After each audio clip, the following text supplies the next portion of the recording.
Eh bien, peut-être un favori pour la victoire d'étape lâché, Laurent Belay. Oui, l'ami Coriol. C'est gentil Thierry, pardon. On ne fait pas de vélo Thierry, hein, on voit bien. Il vient du foot le Thierry, on voit bien, on voit bien.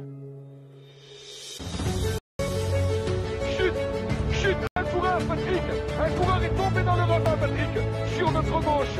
Un coureur est tombé. Un coureur est tombé. Il s'agit d'un coureur. Attendez, je vais regarder descendre de ma moto. Oui, je vais attendre. Je regarde bien Luc Sozoule. Avec l'attaquant de Bischleck, là, c'est Nibali, le premier à sauter dans sa roue. Franck Schleck est juste derrière. Et Alberto Contador qui vient de partir. Lance Armstrong est lâché. Lance Armstrong est lâché. Et il est littéralement impliqué, comme on dit, dans les milieux cyclistes, alors que... Bonjour à tous et bienvenue pour cette nouvelle émission des commissaires de course. Aujourd'hui, on a la chance d'avoir un invité puisque c'est Nicolas Fritsch qui va nous accompagner pendant toute cette heure d'émission. Salut Nicolas et merci de nous accompagner aujourd'hui. Bonjour à tous. Alors, on a décidé qu'on allait découper un petit peu l'émission en plusieurs parties. Tout d'abord, une sur ta carrière, tout simplement, puis ensuite sur ton regard sur le vélo à l'heure actuelle. Nicolas, je pense que les trois quarts des auditeurs te connaissent, mais si tu veux peut-être te présenter rapidement quand même pour ceux qui seraient peut-être les plus jeunes et qui te connaîtraient un petit peu moins, en tout cas en tant que coureur. Ouais, ça date, hein, ma fin de carrière. J'ai débuté chez les pros en 1999, au XXe siècle, chez Saint-Quentin, Octos, l'équivalent d'une équipe continentale actuelle. Après, je suis parti à la Française des Jeux. J'aurais déjà dû être en 99, mais il n'y avait pas de place, donc il m'avait fait patienter, on va dire, à Saint-Quentin, parce qu'avec Martial Gaillan. Et après, a rejoint la Française des Jeux en même temps que moi, je crois. Où j'y suis resté 5 ans, puis 2 années chez Saunier Duval. Et ma carrière a donc commencé tôt, à 20 ans, et elle s'est achevée tôt, à 28 ans. Après, voilà, j'ai continué le plaisir à Aix-en-Provence, chez les amateurs, pendant 1 an et demi, pour arrêter le vélo sur une bonne note, on va dire. Et voilà, donc j'ai arrêté en 2008 à Aix-en-Provence. Ouais, alors, je vais avoir une première question, du coup, puis surtout, n'hésitez pas à les poser sur le chat, comme d'habitude, je les prendrai, puis je les relayerai auprès de Nicolas. Je voulais savoir, en termes de détection, Nicolas, comment ça se passait à cette époque-là? Bon, c'est pas si lointain non plus, mais il n'y avait pas les réseaux sociaux, Pro Cycling Stat, etc. Et du coup, comment on était contacté à l'époque? Est-ce qu'il y avait aussi des managers, des agents qui traînaient autour des jeunes pour détecter justement les meilleurs sur les épreuves juniors, par exemple? Je dois dire que moi, ça a été très très vite. Je serais presque un coureur de la nouvelle génération pour ça. Que j'ai débuté le vélo en J1. Et donc en Junior 2, je fais les championnats du monde junior, en Slovénie d'ailleurs. Donc à l'époque, personne ne connaissait ce pays. Et j'ai fait mes premiers stages avec la Française des Jeux, qui allait débuter l'année d'après. Et donc déjà en 96, l'équipe se crée. Évidemment, il faut du temps en amont. Donc Marc Madio, Yvon Madio m'avait déjà repéré courant de 96, quoi. Donc j'avais qu'1 an et demi de vélo, très peu évidemment. Et j'ai fait mon premier stage hiver 96-97 à Montflanquin, je me souviens. Donc c'était le premier stage de l'équipe aussi. Donc il y avait déjà les Rébellines, Gianetti et compagnie à l'époque. Et donc ça fait très très très vite pour moi. Donc c'est vrai que j'ai pas eu besoin de... Ça a été assez simple, peut-être même trop simple, mais en tout cas, ça a été très rapide. Ouais. Il y avait déjà à l'époque des agents, alors moins que maintenant. C'est vrai que Marc Madio a tout de suite opté pour les jeunes. Il avait pris à l'époque Nicolas Vaugondi, Jean-Patrick Nazon, à Jimmy Casper, qui avait mon âge aussi. Donc il était un peu précurseur pour ça, Marc et son frère Yvon. Et comment on se sent justement, Nicolas, quand on débute avec un groupe et des mecs assez connus, tu as cité Rebellin et Gianetti notamment, est-ce qu'on marche sur des œufs un petit peu lors du premier stage ou pas? Ah oui, c'est sûr. En plus, pour le coup, j'étais vraiment jeune. J'avais même pas 18 ans, puisque je suis né en décembre, donc j'avais presque 18 ans. Vraiment, vraiment jeune. En plus, comme ça a été très vite, encore une fois, oui, on fait son... par rapport aux autres. En plus, j'étais en retard. Je devais faire 5-6 cm de moins que maintenant. Enfin, tout gringalait. Donc effectivement, c'est un peu discret, bien sûr. Ouais, alors il y a eu l'époque de la FDJ. D'ailleurs, il y a des questions sur ta carrière, donc je vais commencer à les prendre. Je crois que tu les as lues aussi un petit peu sur le Discord. Il y a Sébastien qui te demande quel est ton meilleur souvenir justement en carrière. Est-ce que c'est cette 3e place au Tour de Suisse?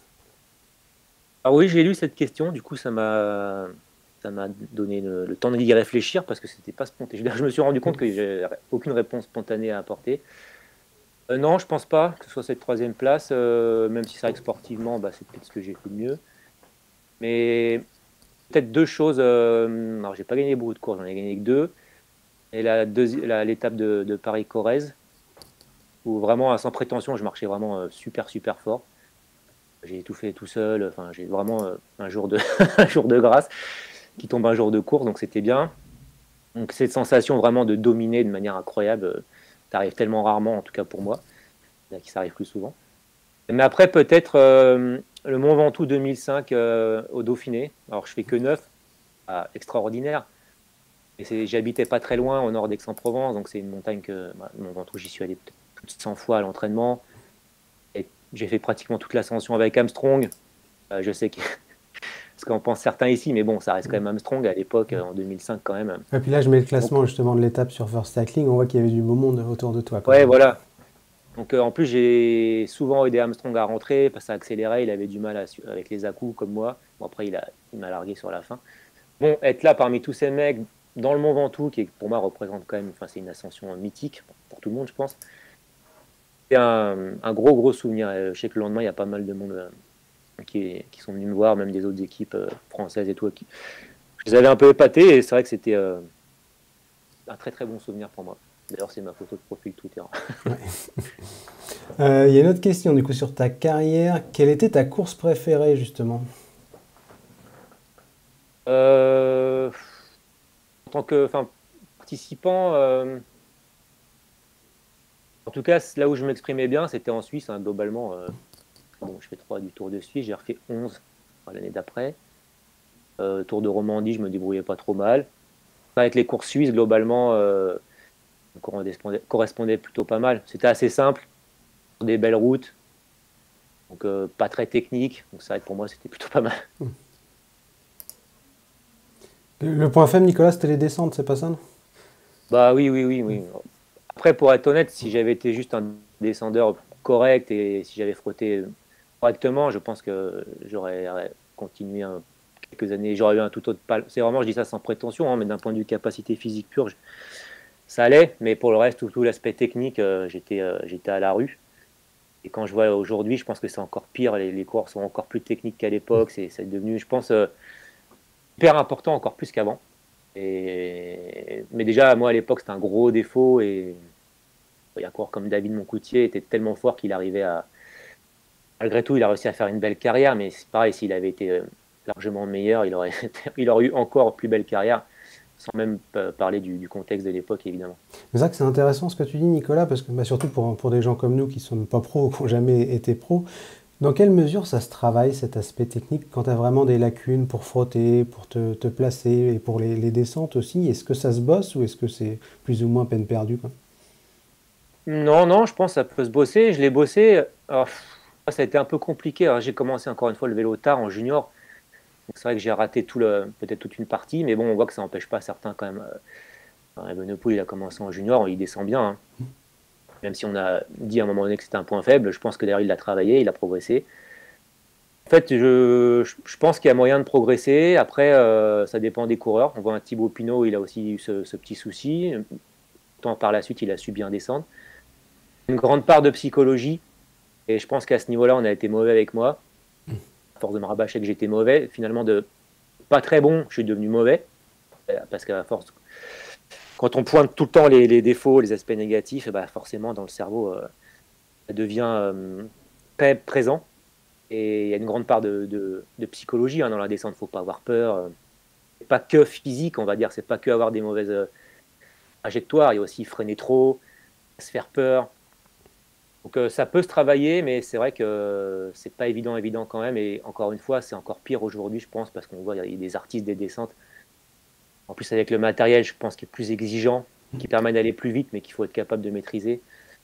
C'est vraiment une composante du vélo, et c'est vrai qu'on ne s'en rend pas forcément compte si on n'en a pas fait ou si on n'en fait pas. C'est quand j'entends des fois Il bascule à 10 secondes, il va rentrer. Bah, pas forcément. C'est pas si simple que ça. Ouais. Tiens, il y a un stéréo qui nous demande s'il était certainement trop jeune pour t'avoir vu en tant que coureur. Quel était ton profil de coureur? Grimpeur, non, si je dis pas de bêtises? Ah ouais, pour faire 9 au Ventoux, ouais, plutôt grimpeur. Alors chez les jeunes, je roulais pas trop mal. En espoir, j'ai fait 3 du championnat d'Europe de chrono. Donc bon, voilà, sur un parcours assez dur quand même, mais bon, je me débrouillais. Et après, clairement, chez les pros, on a affaire à des rouleurs vraiment super forts. Donc bon, je faisais allez, 65, entre 62 et 65 kilos en fonction des saisons, assez léger. Plutôt grimpeur, mais au train. Voilà, un côté rouleur quoi, dans l'école en fait. Tiens, Clax te demande aussi, est-ce que tu as gardé tes vélos de ta carrière, genre celui du Tour de Suisse qu'on évoquait tout à l'heure? Non, je suis pas du tout matérialiste, j'ai strictement rien gardé. Des fois, on me demande si j'ai un maillot, un truc, j'ai rien du tout. Vraiment rien. Mes parents ont quelques coupes. Et non, j'ai zéro. T'es pas du genre à avoir le musée dans le garage? Ah non. Après, il n'y a pas de problème pour ceux qui font ça, mais moi, non, c'est pas mon truc. Je tourne assez vite la page, on va dire. Tiens, une question par rapport à Marc Madio lors de tes années à la FDJ, je pense que tu l'as lu aussi. Quelles étaient tes relations avec Marc Madio? Déjà, il faut quand même lui reconnaître, comme je disais tout à l'heure, qu'il a été précurseur dans le domaine du recrutement des jeunes. Pour recontextualiser, hein, bon, je ne vais pas vous faire un dessin, mais les années où j'étais junior, puis mes premières années amateurs, en 97, il y avait un dopage généralisé, même chez les amateurs. Hein. Et même chez les jeunes, je l'ai appris plus tard. Et justement, lui, il le savait. Et parce que si on regarde les résultats amateurs de l'année 97, par exemple, je suis loin dans les classements. Mais simplement, les premières places, c'était que des coureurs. Donc on sait très bien comment ça fonctionnait à l'époque. Donc Madio passait outre les classements. Et d'ailleurs, il faisait passer des jeunes très tôt pour que justement, ils ne tombent pas dans ce système de dopage chez les amateurs, hein, qui était vraiment à l'époque énorme. C'est plus du tout le cas actuellement, enfin, plus autant, même non, beaucoup moins, même si on a vu récemment encore des cas de dopage, y compris à l'EPO chez les amateurs. C'est dommage. Mais donc, ça pour dire qu'à l'époque, Madio était vraiment un précurseur. Il a toujours gardé cette ligne de conduite. On voit cette année comme avec tous les jeunes de la Conti qui passent en équipe World Tour. Après, il y a eu des hauts et des bas, mais parce que Madio aussi avait des hauts et des bas à l'époque. Il a très vite endossé le rôle quand même de manager, directeur sportif à l'époque. Psychologiquement, il avait, je le répète, des hauts et des bas. Moi, j'ai pas forcément non plus été exemple de tout reproche. Hein, donc, ça s'est très mal fini. Pour être honnête, en 2004, je fais une place à Paris-Bourges. 7, je crois, si je dis pas de bêtises. On arrive à 7. Il y avait Jérôme Pinault à l'époque. Il y avait il y avait Rebelline, je crois, Yakche, tout ça. Bref, je marchais pas trop mal. On se retrouve à 7 au sprint. C'était un manche au sprint, hein. Parmi mes défauts, il y avait aussi ça. Donc on arrive à 7, je fais 7. Et à Paris-Tour, donc j'étais planté, je sais pas pourquoi, 3-4 jours après. Il me demande d'aller rouler pour Baden-Cook. Donc j'essayais, mais j'y arrivais pas, quoi. Donc on s'est pourri via oreillette et tout, et j'en étais à lui. Je lui ai dit, s'il veut, il s'arrête sur le bord de la route pour s'expliquer. Et ça, c'était ma dernière course à la Française des Jeux, donc pour dire que ça s'était pas très bien fini. Mais depuis, tout se passe très bien avec Marc. C'est de temps en temps, de par son rôle à la Ligue ou même à la Française des Jeux, évidemment. Tout va très bien avec Marc, mais ça s'était pas très bien fini. Il a son caractère, j'ai le mien, on va dire. Donc, mais c'était lié à quoi, Nicolas, au fait que tu ailles chez Saunier Duval ou rien, enfin rien à voir? Non, parce qu'à l'époque, j'avais pas. Il m'avait signifié dans la voiture, je crois que c'est le jour de Paris-Bourges. Enfin, en tout cas, c'est cette semaine-là qui me gardait pas, mais bon, je m'en doutais. C'était pas une surprise. Mais non, c'est pas. À l'époque, j'avais pas encore trouvé d'équipe. Hein. Donc c'était pas du tout lié à tout ça. Hein. C'est lui qui me gardait pas. Hein. De l'autre côté, j'avais pas spécialement envie de rester non plus. Donc voilà, c'était logique cette séparation. Non, c'est juste que je pense une accumulation d'incompréhension. Après, je rentrais pas forcément dans le moule non plus. Hein, je le reconnais. Je suis pas vraiment un cycliste classique, on va dire, sans porter jugement, loin de là, hein, sur le cycliste. Hein, mais c'est moi qui n'étais pas forcément fait pour ça aussi, en dehors des aspects techniques, etc. Même l'aspect mental, je pense que c'était pas vraiment mon truc au fond. Ouais. C'est juste que j'étais bon dans mes années juniors. Je suis passé pro, encore une fois, ça s'est passé très vite, mais j'ai jamais rêvé de faire carrière, ça s'est fait tellement vite, enfin, j'ai jamais eu le temps de m'adapter. Ouais, donc, j'étais pas forcément fait pour ça. Plus. Quand même particulier, hein, le monde du vélo, c'est enfin, comme tous les mondes, j'imagine, mais c'est quand même un état d'esprit particulier, c'est un mode de vie particulier. Voilà. Mais tu le vois maintenant de C'est ce qui fait l'extérieur, plus ou moins. Nicolas, mais est-ce que c'est un milieu que tu apprécies? Même maintenant, je veux dire. Alors, une chose que j'apprécie, et c'est peut-être même de plus en plus, c'est ça qui est assez incroyable, c'est le sport. En tant que téléspectateur ou spectateur, je trouve que plus ça va et mieux c'est le vélo. Donc j'ai vraiment, je pense, la passion du. Je l'ai eu petit, hein, puisque j'ai baigné vraiment dans le monde du cyclisme, même si j'ai commencé tard. Je me suis tapé tous les vieux magazines en noir et blanc de mon père et tout, donc j'ai vraiment une bonne culture vélo depuis Eddy Merckx, les palmarès et tout, je connais bien. Mais le sport cycliste, la passion de faire aussi, pratiquer le vélo, hein, j'en fais encore, gravel ou Zwift notamment, mais après le monde du vélo, bon bah, comment dire, bah, c'est un monde. En fait, moi, ce que j'avais eu du mal à l'époque à me rendre compte, ce dont j'avais du mal à me rendre compte, c'est pour moi, c'était vraiment une passion et je me suis retrouvé dans un métier. J'y Ouais. étais pas préparé en fait. Je sais pas si on peut y être préparé, mais en tout cas, moi, je n'y étais pas du tout. Je me suis retrouvé là. Par rapport à des gens bah, tous plus âgés, je suis passé pro à 20 ans et dans un monde professionnel où c'est un business, il faut gagner sa vie, etc., comme tous les business. Que moi, c'était vraiment de la passion pure et dure. Donc, je comprenais pas en fait ce qui se passait autour de moi. Je l'ai compris beaucoup, beaucoup plus tard. Et par exemple, à l'époque, un Thomas Voeckler, qui n'était pas très apprécié, et je lui ai dit récemment, pour l'avoir revu il y a 2-3 ans, je ne sais plus, que autant je ne l'appréciais pas forcément à l'époque, il en avait pleinement conscience, il n'était pas très aimé. Mais au final, c'est lui qui avait raison, c'est lui qui avait tout compris au cyclisme. Et on le voit aujourd'hui, qu'on l'apprécie ou pas, en attendant, c'est quelqu'un d'intelligent qui a fait une grande carrière de cycliste par rapport à ses capacités physiques, et aujourd'hui, il fait quand même une super carrière en reconversion, comme consultant ou comme à la tête de l'équipe de France. Moi, j'avais rien compris à tout ça. Lui, par exemple, il avait tout compris. Ah, donc j'ai une grande part de responsabilité dans le fait que j'ai pas fait une super carrière. Tiens, un commentaire qui te fera plaisir, c'est Eric qui nous dit ça. Nicolas, l'un des derniers romantiques avec Cazard, Le Blaché notamment.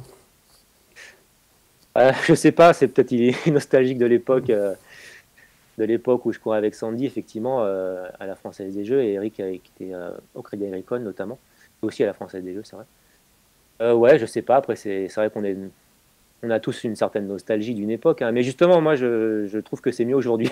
Je suis pas dans la nostalgie.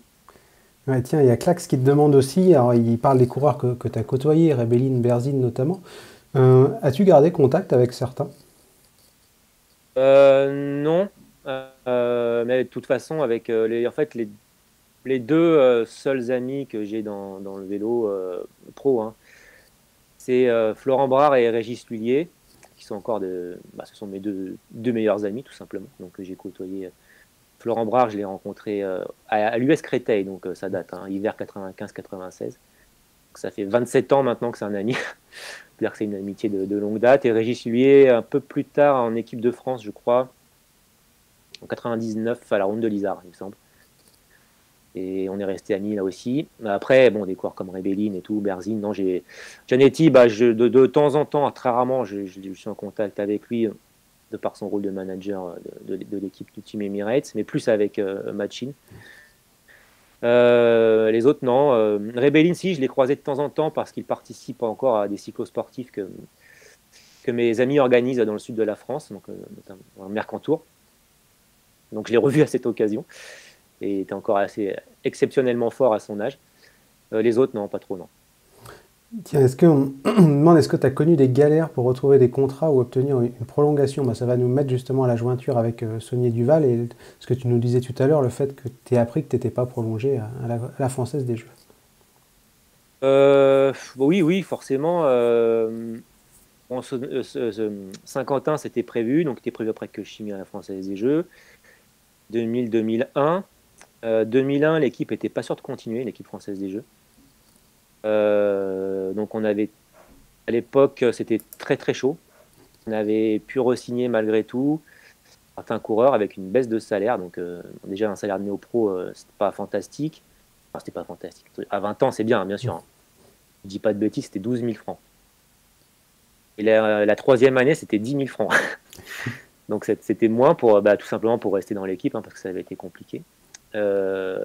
Après, j'ai bien marché en 2002, l'année où j'étais le moins bien payé.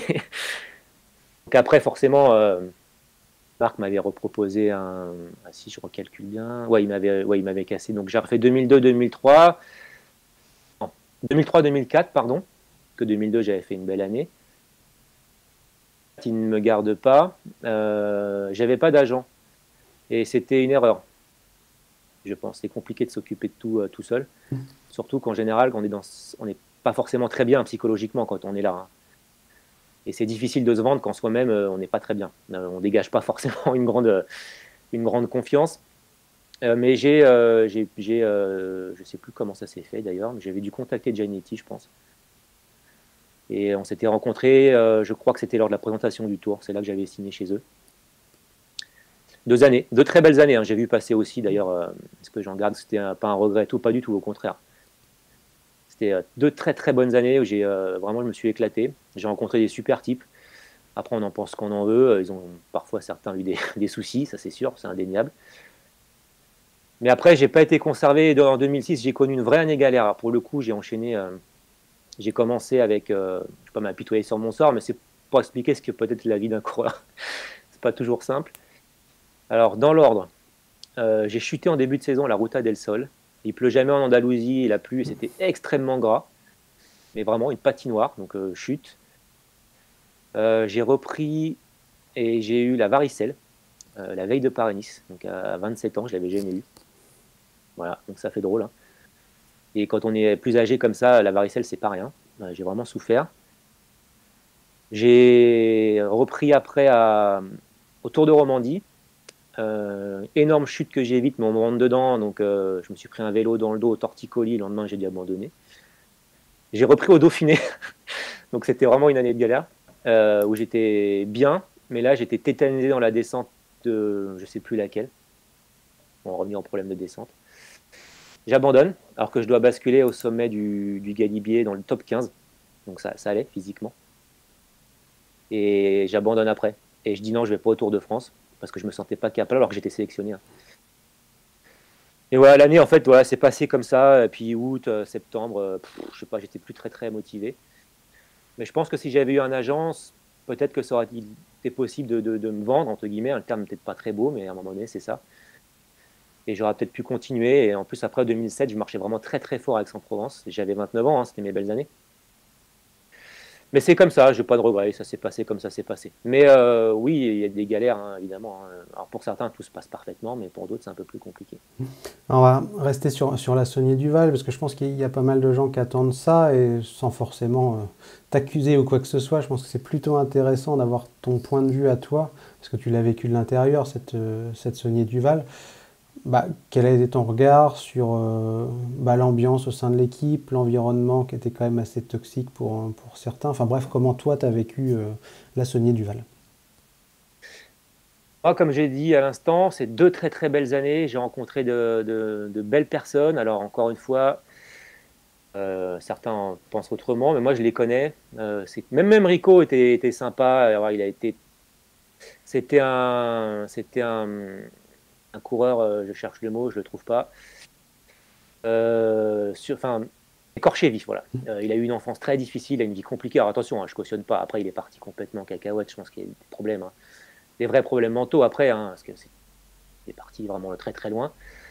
Mais par exemple, Giannetti, qui est vraiment quelqu'un, encore une fois, je sais que certains en pensent différemment, mais puis pour le coup, il a vraiment essayé de m'aider. Dans mes problèmes, il m'a emmené voir des personnes pour résoudre mes problèmes de descente, peu de problèmes d'équilibre, etc. Donc pourtant, j'étais loin d'être un leader de l'équipe. Je sais aussi qu'il a essayé d'aider. En tout cas, il s'est très très bien comporté, lui et Giannetti, avec Alexis Brunel cette année qui a arrêté. Donc, ils ont vraiment tout fait, les deux. Hein. On peut les associer. Donc 2 très très belles personnes, des coureurs, notamment un que j'ai découvert là-bas, c'est Leonardo Piepoli. Pareil, ici, il s'est passé ce qui s'est passé après, hein, mais je dissocie voilà, ce qu'ils ont fait du bonhomme. C'est l'un des coureurs que j'aimerais bien revoir.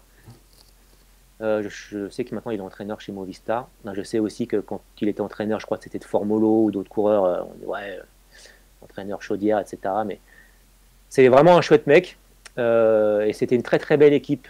Vraiment bonne ambiance tout le temps. Et c'est là que je me suis rendu compte de pourquoi. Parce qu'attention, c'était petit budget, petit salaire, etc. Contrairement à ce qu'on pouvait croire. Peu de moyens par rapport à la Française des Jeux. Et malgré tout, des résultats. Bon, après, voilà, je sais très bien ce qui s'est passé pour certains. Et une ambiance super, vraiment, camaraderie, solidaire. Et c'est ce qui, je pense, n'était pas le cas à la Française des Jeux. Et bon, pour être honnête, je m'entendais pas très bien avec les coureurs français à la Française des Jeux. Mes potes, c'était plutôt Gilbert, Cook, McGee, voilà, Wiggins. Des coureurs d'ailleurs avec qui je suis encore en contact, Wiggins ou Gilbert. Et donc chez Saunier Duval, bah forcément, il y avait beaucoup d'Espagnols, d'Italiens, etc. Et je m'entendais vraiment bien avec tout le monde. C'était 2 belles années. Mais est-ce que Après, sportivement, ouais, ça a été compliqué en 2006, mais j'ai rien à reprocher à personne là-bas. C'est moi qui ai eu une année, comme je viens de le dire, hyper compliquée. Mais sinon, pour le reste, c'est vraiment, j'ai rien à dire. Après, le but, c'est pas de balancer qui que ce soit, parce que de toute façon, il y a prescription, c'était maintenant il y a une bonne quinzaine d'années. Mais est-ce que toi, Nicolas, tu as vu des choses qui n'étaient pas normales, entre guillemets? Bah non, justement, et je sais que... Je sais que ça t'agace qu'on ne croit pas là-dessus. Enfin, on a tendance Oui, à... voilà, c'est ça. Et ce qui est fou, c'est que dit omerta, tout ça, mais c'est pas de l'omerta, c'est que moi là-bas, il n'y avait rien d'organisé. Que des coureurs se soient dopés, c'est avéré, je ne veux pas le nier, hein. Et qu'il y ait quelque chose d'organisé en équipe, etc. Mais non, il faut quand même se rendre compte qu'à l'époque, des Giannetti, je veux dire, ils jouaient leur vie là-dedans. Ils pouvaient pas se permettre d'organiser quoi que ce soit. Après, peut-être qu'ils fermaient les yeux, qu'ils devaient avoir des doutes. Certainement même. Après, de là à ce qui est une pratique organisée, non. Et même des tentations, non, d'allusions, jamais. Après, des coureurs dans leur coin, je pense qu'à une certaine époque, c'était vraiment en équipe. Après, on voit bien, ça a basculé par des structures individuelles, voire même multisports, Puerto, etc. Ouais. On voit que c'était pas du dopage d'équipe. C'était des coureurs d'équipe qui s'y rendaient. Donc ça a basculé. Mais en tout cas, non, il y a vraiment, et vraiment, c'est sincère, honnête. C'est pour ça qu'à chaque fois, quand on me dit ça, ça t'énerve. Mais c'est faux, tout simplement. Et je pense que j'y étais, donc je le sais. Et comme tu le dis, il y a prescription. Et après, évidemment, je balancerai personne, quoi qu'il arrive. Je ne suis pas non plus... on peut me dire que c'est de l'omerta. Oui, puis ça aurait plus beaucoup de sens maintenant. Enfin, après, voilà, ça ne sert à rien, parce qu'on est dans un cyclisme qui a complètement changé. Et c'est le plus important. C'est ça, c'est le présent qui est le plus important. L'époque n'était pas terrible. Quand je regarde avec du recul maintenant les palmarès... des coureurs qui ont fait des carrières éclairs, qui sont arrivés, qui ont disparu. Aujourd'hui, on a quand même de la chance d'avoir des coureurs qui sont là toute l'année et tous les ans. C'est génial. À l'époque, ce n'était pas le cas. Et je regrette pas du tout. Si j'ai aucune nostalgie pour ce cycliste, parce qu'avec du recul, il était moche, quoi. Tout simplement, à part quelques stars, sinon, c'était quand même pas terrible, quoi. Tiens, il y a Ben qui te demande... Ouais, pardon, vas-y. Non, mais pour conclure, vraiment, chez Saunier Duval, il n'y avait strictement rien d'organisé. Alors après, que des coureurs entre eux aient fait des choses, ah oui, ça je ne peux pas dire l'inverse. Mais est-ce que ce qui ne pose pas souci, Nicolas, dans l'idée qu'on se fait de la Saunier Duval, c'est Giannetti, en fait, parce que on sait tous que Giannetti, dans les années 90, il y avait des histoires de transfusion. Je ne sais plus qui l'avait emmené à l'hôpital parce qu'il s'était auto-transfusé et que ça ne s'était pas très bien passé. Et est-ce que c'est pas tout ça, en fait, cette accumulation qui laisse amener à penser que Giannetti, ça peut pas très bien se passer? Et là, pour eux, parce qu'on peut faire le lien avec maintenant, il y a encore beaucoup de gens qui ont du mal à y croire parce qu'il y a tous ces antécédents, tout cet historique avec Machine aussi. Je le comprends. Je suis pas fou non plus. Je comprends les choses. Giannetti, c'est vrai qu'il a aussi, en plus, son passé de coureur. Avec des histoires, alors ça je sais pas si c'est vrai ou pas, j'en sais rien, c'était avant mon époque, mais bon, de toute façon, vu les époques où il a couru, bon, forcément. Alors j'ai couru avec lui, c'était par hasard, je tombais sur un Grand Prix de Wallonie, où je fais 3, et il doit faire dans les 6 ou 7, je savais même pas que j'avais couru avec lui. Bref, donc, oui, je comprends qu'on puisse douter. Mais on est encore une fois dans une toute autre époque. Et Giannetti est quelqu'un de très intelligent, ça on ne peut pas lui enlever. Et je pense qu'il a évolué, tout simplement. Puis c'est quelqu'un de sympa. Moi, malgré tout ce que je peux penser, j'ai entendu aussi dire que c'était quelqu'un de très gentil. Enfin... Il est très sympa. Il fait vraiment le max, comme je le disais tout à l'heure. Il a essayé de m'aider. Il a vraiment tout fait. C'est moi, après, qui n'ai pas pu... Je pense que je l'ai même déçu. Il attendait plus de moi. Donc, je pense qu'ils ont vraiment évolué. Enfin, j'en suis même sûr et certain, d'ailleurs.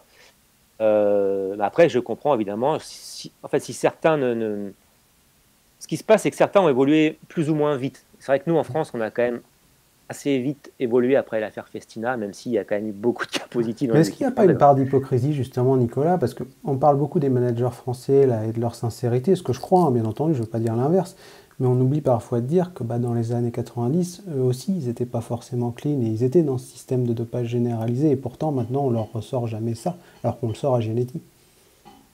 Ils ont tous, sans exception, été dans ces époques, tous. Donc ça, c'est sûr. Après, justement, c'est ça qui est fou, c'est qu'à partir du moment où on est français, déjà, on a une espèce d'immunité. Totem d'immunité, comme Koh-Lanta.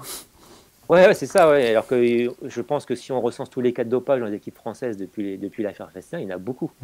Beaucoup.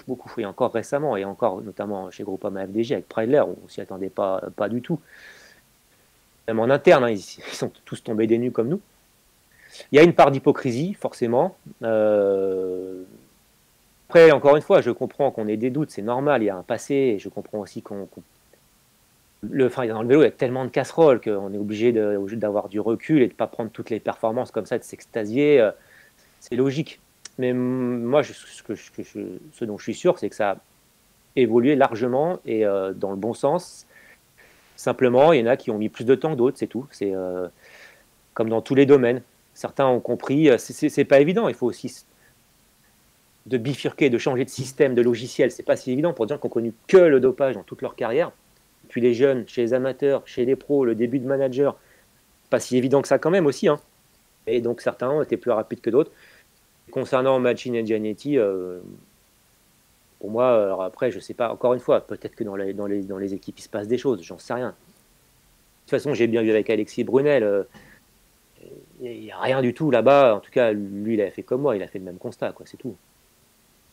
Et pour finir là-dessus, sur le dopage, Nicolas, est-ce que ce qui fait pas chier au final, si tu me pardonnes l'expression, c'est qu'on peut plus avoir ce regard de gosse? Moi, je suis né en 85, donc j'ai grandi dans ces années-là, 90, et sincèrement, en tant que gamin, j'étais à 100 lieues de me douter que même le mot dopage existait. Mais du coup, j'ai l'impression qu'on est le seul sport où il n'y a pas cette innocence. En fait, à chaque fois qu'il y a un mec qui surperforme, malgré nous, enfin consciemment ou inconsciemment, on se pose la question de savoir s'il est clean, on se renseigne, même pour des managers. J'en connais un ou deux, quand il y a un Colombien ou un coureur d'une nationalité un peu exotique qui performe, ils vont à la pêche aux infos parce qu'il y a toujours ce petit doute en toile de fond, quoi. C'est assez normal. Je trouve que par rapport à tout ce qui s'est passé et tout ce qui peut encore se passer, parce qu'on sait que dans certains pays, c'est un peu plus compliqué que dans d'autres. Mais là aussi, je peux comprendre, je ne dis pas que c'est bien, mais si on est un Colombien sans trop de moyens, avec le vélo une possibilité de grimper dans la hiérarchie, moi, je ne vais pas juger ça, quoi, quand même, comme au Kenya, etc. Évidemment, il y a des règles, il faut les respecter. Si tu te fais contrôler positif, mais est-ce que c'est pas ce qu'on oublie, Nicolas, de notre point de vue occidental, entre guillemets, que du coup, forcément, sûr, quand tu n'as pas de thunes, tu es plus amené... On se met en tant qu'occidental, et c'est normal, c'est tout. Comme je disais, certains évoluent plus ou moins vite dans leur façon de voir les choses. Mais pour en revenir au dopage, c'est normal que les managers se renseignent. Ça, c'est complètement logique. Ils n'ont pas envie d'avoir de mauvaises surprises. Après, c'est vrai je m'intéresse aussi beaucoup au foot, et on me dit, ou au tennis, par exemple. Je n'entends strictement jamais de consultant ou de journaliste parler de dopage. Jamais. Sur l'intensité folle d'un match. Incroyable. Jamais. Pour eux, c'est incroyable. Nous, si on voit des trucs comme ça, même moi, de toute façon, je vais me dire, simplement, il s'avère que dans le cyclisme d'aujourd'hui, je ne vois pas de trucs, ça peut peut-être paraître fou, mais je ne vois pas de trucs. Je suis rarement choqué par des performances. Bien sûr que des fois, si je vois une performance incroyable, mais si le mec c'est un super champion, oui, il va faire une super performance. Et par rapport à une certaine époque, je ne vois rien de dingue. Bien sûr, c'est des grands champions, encore une fois, donc ils réalisent des grosses performances, c'est normal, mais il y a une époque, si on s'y replonge un peu, d'ailleurs, on peut même, si on regarde des vidéos, on se dit, non, quand même, c'est vrai qu'avec du recul, c'était trop gros, quoi. Quand ils freinaient dans les virages, les Espagnols inconnus à la Vuelta, etc., enfin, des trucs de fou. Même je me souviens du Tour de Romandie où là, je crois que c'était l'équipe Milanezza et tout. Enfin, c'était n'importe quoi ce qu'ils faisaient. Aujourd'hui, je vois pas ça. Je trouve que tout est relativement logique, très haut niveau, mais logique. Voilà. Après, dans d'autres sports, ils se posent pas de questions, hein, ça c'est clair. Mais est-ce que ce qui n'est pas rassurant, c'est qu'au final, parfois, tu te rends compte que les trucs un peu pétés comme ça, tu les vois en Conti, quoi. Tu vois les équipes portugaises, tu vois 2-3 équipes sur la Vuelta Costa Rica, et ça reste cantonné à des courses qu'on regarde pas trop à la limite, quand même. Et moi, j'ai toujours pensé, et là encore, je sais qu'on ne me croit pas souvent, mais quand on parle dopage, je pense qu'il y a plus de dopage chez les moins bons, dans les plus petites catégories, que chez les meilleurs. J'ai connu ça, je sais, hein, j'en connais, hein, qui n'étaient pas bons et qui se dopaient. Hein. Euh, Justement, pensant que tout le monde se dope, ou parce qu'ils n'étaient pas bons, ils voulaient être bons, etc. Faut pas s'imaginer que la preuve, c'est vrai que c'est souvent parce qu'aussi il y a beaucoup moins de contrôle et tout. On voit qu'il y a des trucs complètement improbables, hein, sur des courses, des courses plus exotiques, ou même le Tour du Portugal, c'est pas exotique, mais on sait très bien que tous les ans c'est un sketch. Et bon, on voit bien que les équipes ne vont pas les prendre, ces coureurs.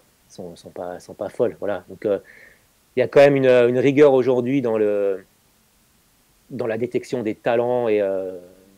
Et moi, je trouve ça rassurant aujourd'hui de voir qu'on a un coureur qui marche chez les juniors. Il marche tout de suite chez les pros. Et puis il marche toute l'année. Il marche au fil des saisons. C'est logique. En fait, dans une chronique Eurosport, j'avais dit, en fait, pour toute une génération de suiveurs du cyclisme, on a l'impression que c'est un nouveau cyclisme. Moi, c'est plutôt un retour à l'ancienne, à l'époque Hinault, Merckx et tout, où quand on est bon, tout simplement. On est bon tout le temps, toute l'année, évidemment, plus ou moins, mais globalement toute l'année et tous les ans.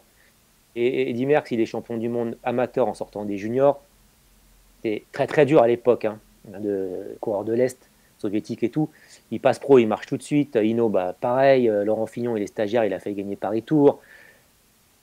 Donc à l'époque, c'était comme aujourd'hui en fait. C'est toute une génération, notamment la mienne, hein, on va dire des fin 90, 2000, peut-être début 2010, qui n'était pas normal. Sauf que c'est ce cyclisme que majoritairement on a suivi. Ça nous paraît bizarre ce qui se passe aujourd'hui. En fait, pour moi, c'est plutôt normal et c'est plutôt sain. Tiens, il y a une dernière question sur ta carrière, Nicolas, je l'ai vu tout à l'heure. C'est vrai qu'elle est souvent posée aux anciens coureurs. Est-ce que tu penses que tu aurais fait mieux si ça avait été clean, entre guillemets, le sport, enfin le vélo en tout cas? Je pense que oui, ouais, c'est sûr. C'est sûr, c'est sûr. Mais est-ce que ça t'énerve ou pas, tiens, pour compléter? Non, non, c'est comme ça. De toute façon, j'y peux rien. Hein. Donc c'est comme ça, un côté fataliste. Hein. Tout ce qui dépend pas de soi, je pense qu'il faut pas s'en préoccuper. C'est comme ça. Maintenant, c'est évident que ça aurait changé des choses. Mais après, j'avais aussi beaucoup de défauts. Donc on en parlait tout à l'heure. Je ne sais pas ce que ça aurait pu donner. Ça aurait été mieux, ça c'est sûr. À quel point, j'en sais rien. Et c'est vrai que je pense à un coureur comme David Moncoutier, qui lui a quand même fait une plutôt de carrière que moi. Mais lui, pour le coup, je pense que David Moncoutier, aujourd'hui, je pense qu'il est plus fort que.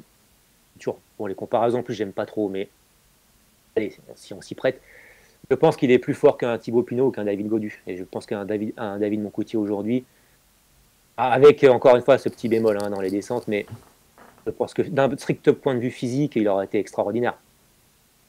Si on fait un chrono comme il a fait, je me suis un chrono en l'Alpe d'Huez où il fait top 10, on voit le classement. On refait un chrono comme ça dans un col aujourd'hui, David, il aurait été extraordinaire, c'est sûr. On voit d'ailleurs encore, il tape des coms et tout ça. Il a 3 ans de plus que moi, je crois.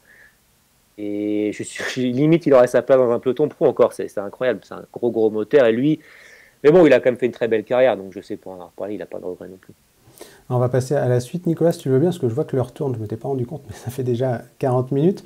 L'après-carrière, alors il y a eu Eurosport, on va y venir, mais qu'est-ce que tu as fait entre justement la fin d'Aix-en-Provence et puis tes débuts sur Eurosport? J'ai passé un diplôme de préparateur physique. J'ai bossé là-dedans, dans un centre de recherche et performance. Donc j'étais avec des docteurs en physio, en bio, etc. J'ai entraîné pas mal de gars, que ce soit dans l'endurance, on va dire, donc triathlète ou cycliste, mais aussi handball, rugby, un peu tout, motocross. C'était assez intéressant. Après, pour des raisons familiales, j'ai dû remonter à Paris. C'était à Aix-en-Provence encore. J'ai bossé avec un coureur, là aussi, qui avait son petite histoire avec le dopage, Arwan Mantéour, chez Fitnext. C'était une start-up de coaching en ligne jusqu'en 2017. D'ailleurs, pour la petite anecdote, parce que d'ailleurs j'en ai reparlé, moi qu'un mec comme Antoine Veillard me parle de fils de Mabuse me concernant. Ça se passe pas très bien avec Antoine, je crois. Non, non, bah, ce serait assez impossible qu'on puisse s'entendre pour plein de raisons, que cycliste. Tiens, Nicolas, est-ce que c'est un mal nécessaire, Antoine Vaillé, ou pas? Non. Très sérieusement. Non, il est totalement nuisible, il sert à rien, et voilà. Bon, on va pas s'étendre dessus, mais et pour l'anecdote, un Mabuse dont on parle souvent, beaucoup. Je ne l'ai rencontré qu'à cette occasion, plusieurs fois, parce que il était proche d'Arwan Manteor, donc ça m'arrivait de le rencontrer, donc c'était largement après ma carrière. Donc voilà, pour ceux qui s'imaginent des choses. Je ne savais même pas à quoi il ressemblait avant mon retour à Paris. Voilà. Mais ça a été l'occasion de le rencontrer, et c'est là encore, c'est quelqu'un de très très intéressant, malgré tout ce qu'on sait et tout ce qu'on dit de lui. Donc ça a duré jusqu'en 2017, je crois, et ça s'est pas très bien fini là aussi. Ça se finit souvent mal, hein, les histoires. Et c'est vrai qu'après, ça correspond au moment où... Non, 2018, je crois. Ouais, début 2018, et j'en ai profité d'avoir un peu plus de temps pour participer à l'Ironman de Nice, puis d'Hawaï, puisque j'ai pu me qualifier. Donc j'ai refait pas mal de sport en 2018, on va dire. Et j'ai aussi commencé chez Eurosport en 2017. Guillaume Di Grazia m'avait appelé... pour la attention, c'était très anecdotique, je pense qu'il n'y a personne qui peut s'en souvenir. Le Giro, mais pour Eurosport Wallonie. Donc je pense qu'on devait faire entre 5 et 10 téléspectateurs à l'époque. Mais j'avais aussi une expérience chez Bein en 2013. Ah, t'es passé chez Bein. Tiens, je me rappelais pas de ça. Le Giro 2013, en fait, l'avant-course et l'après-course. C'était l'année de la valise de Cédric Vasseur ou pas? Oui, il y avait Cédric Vasseur qui commentait.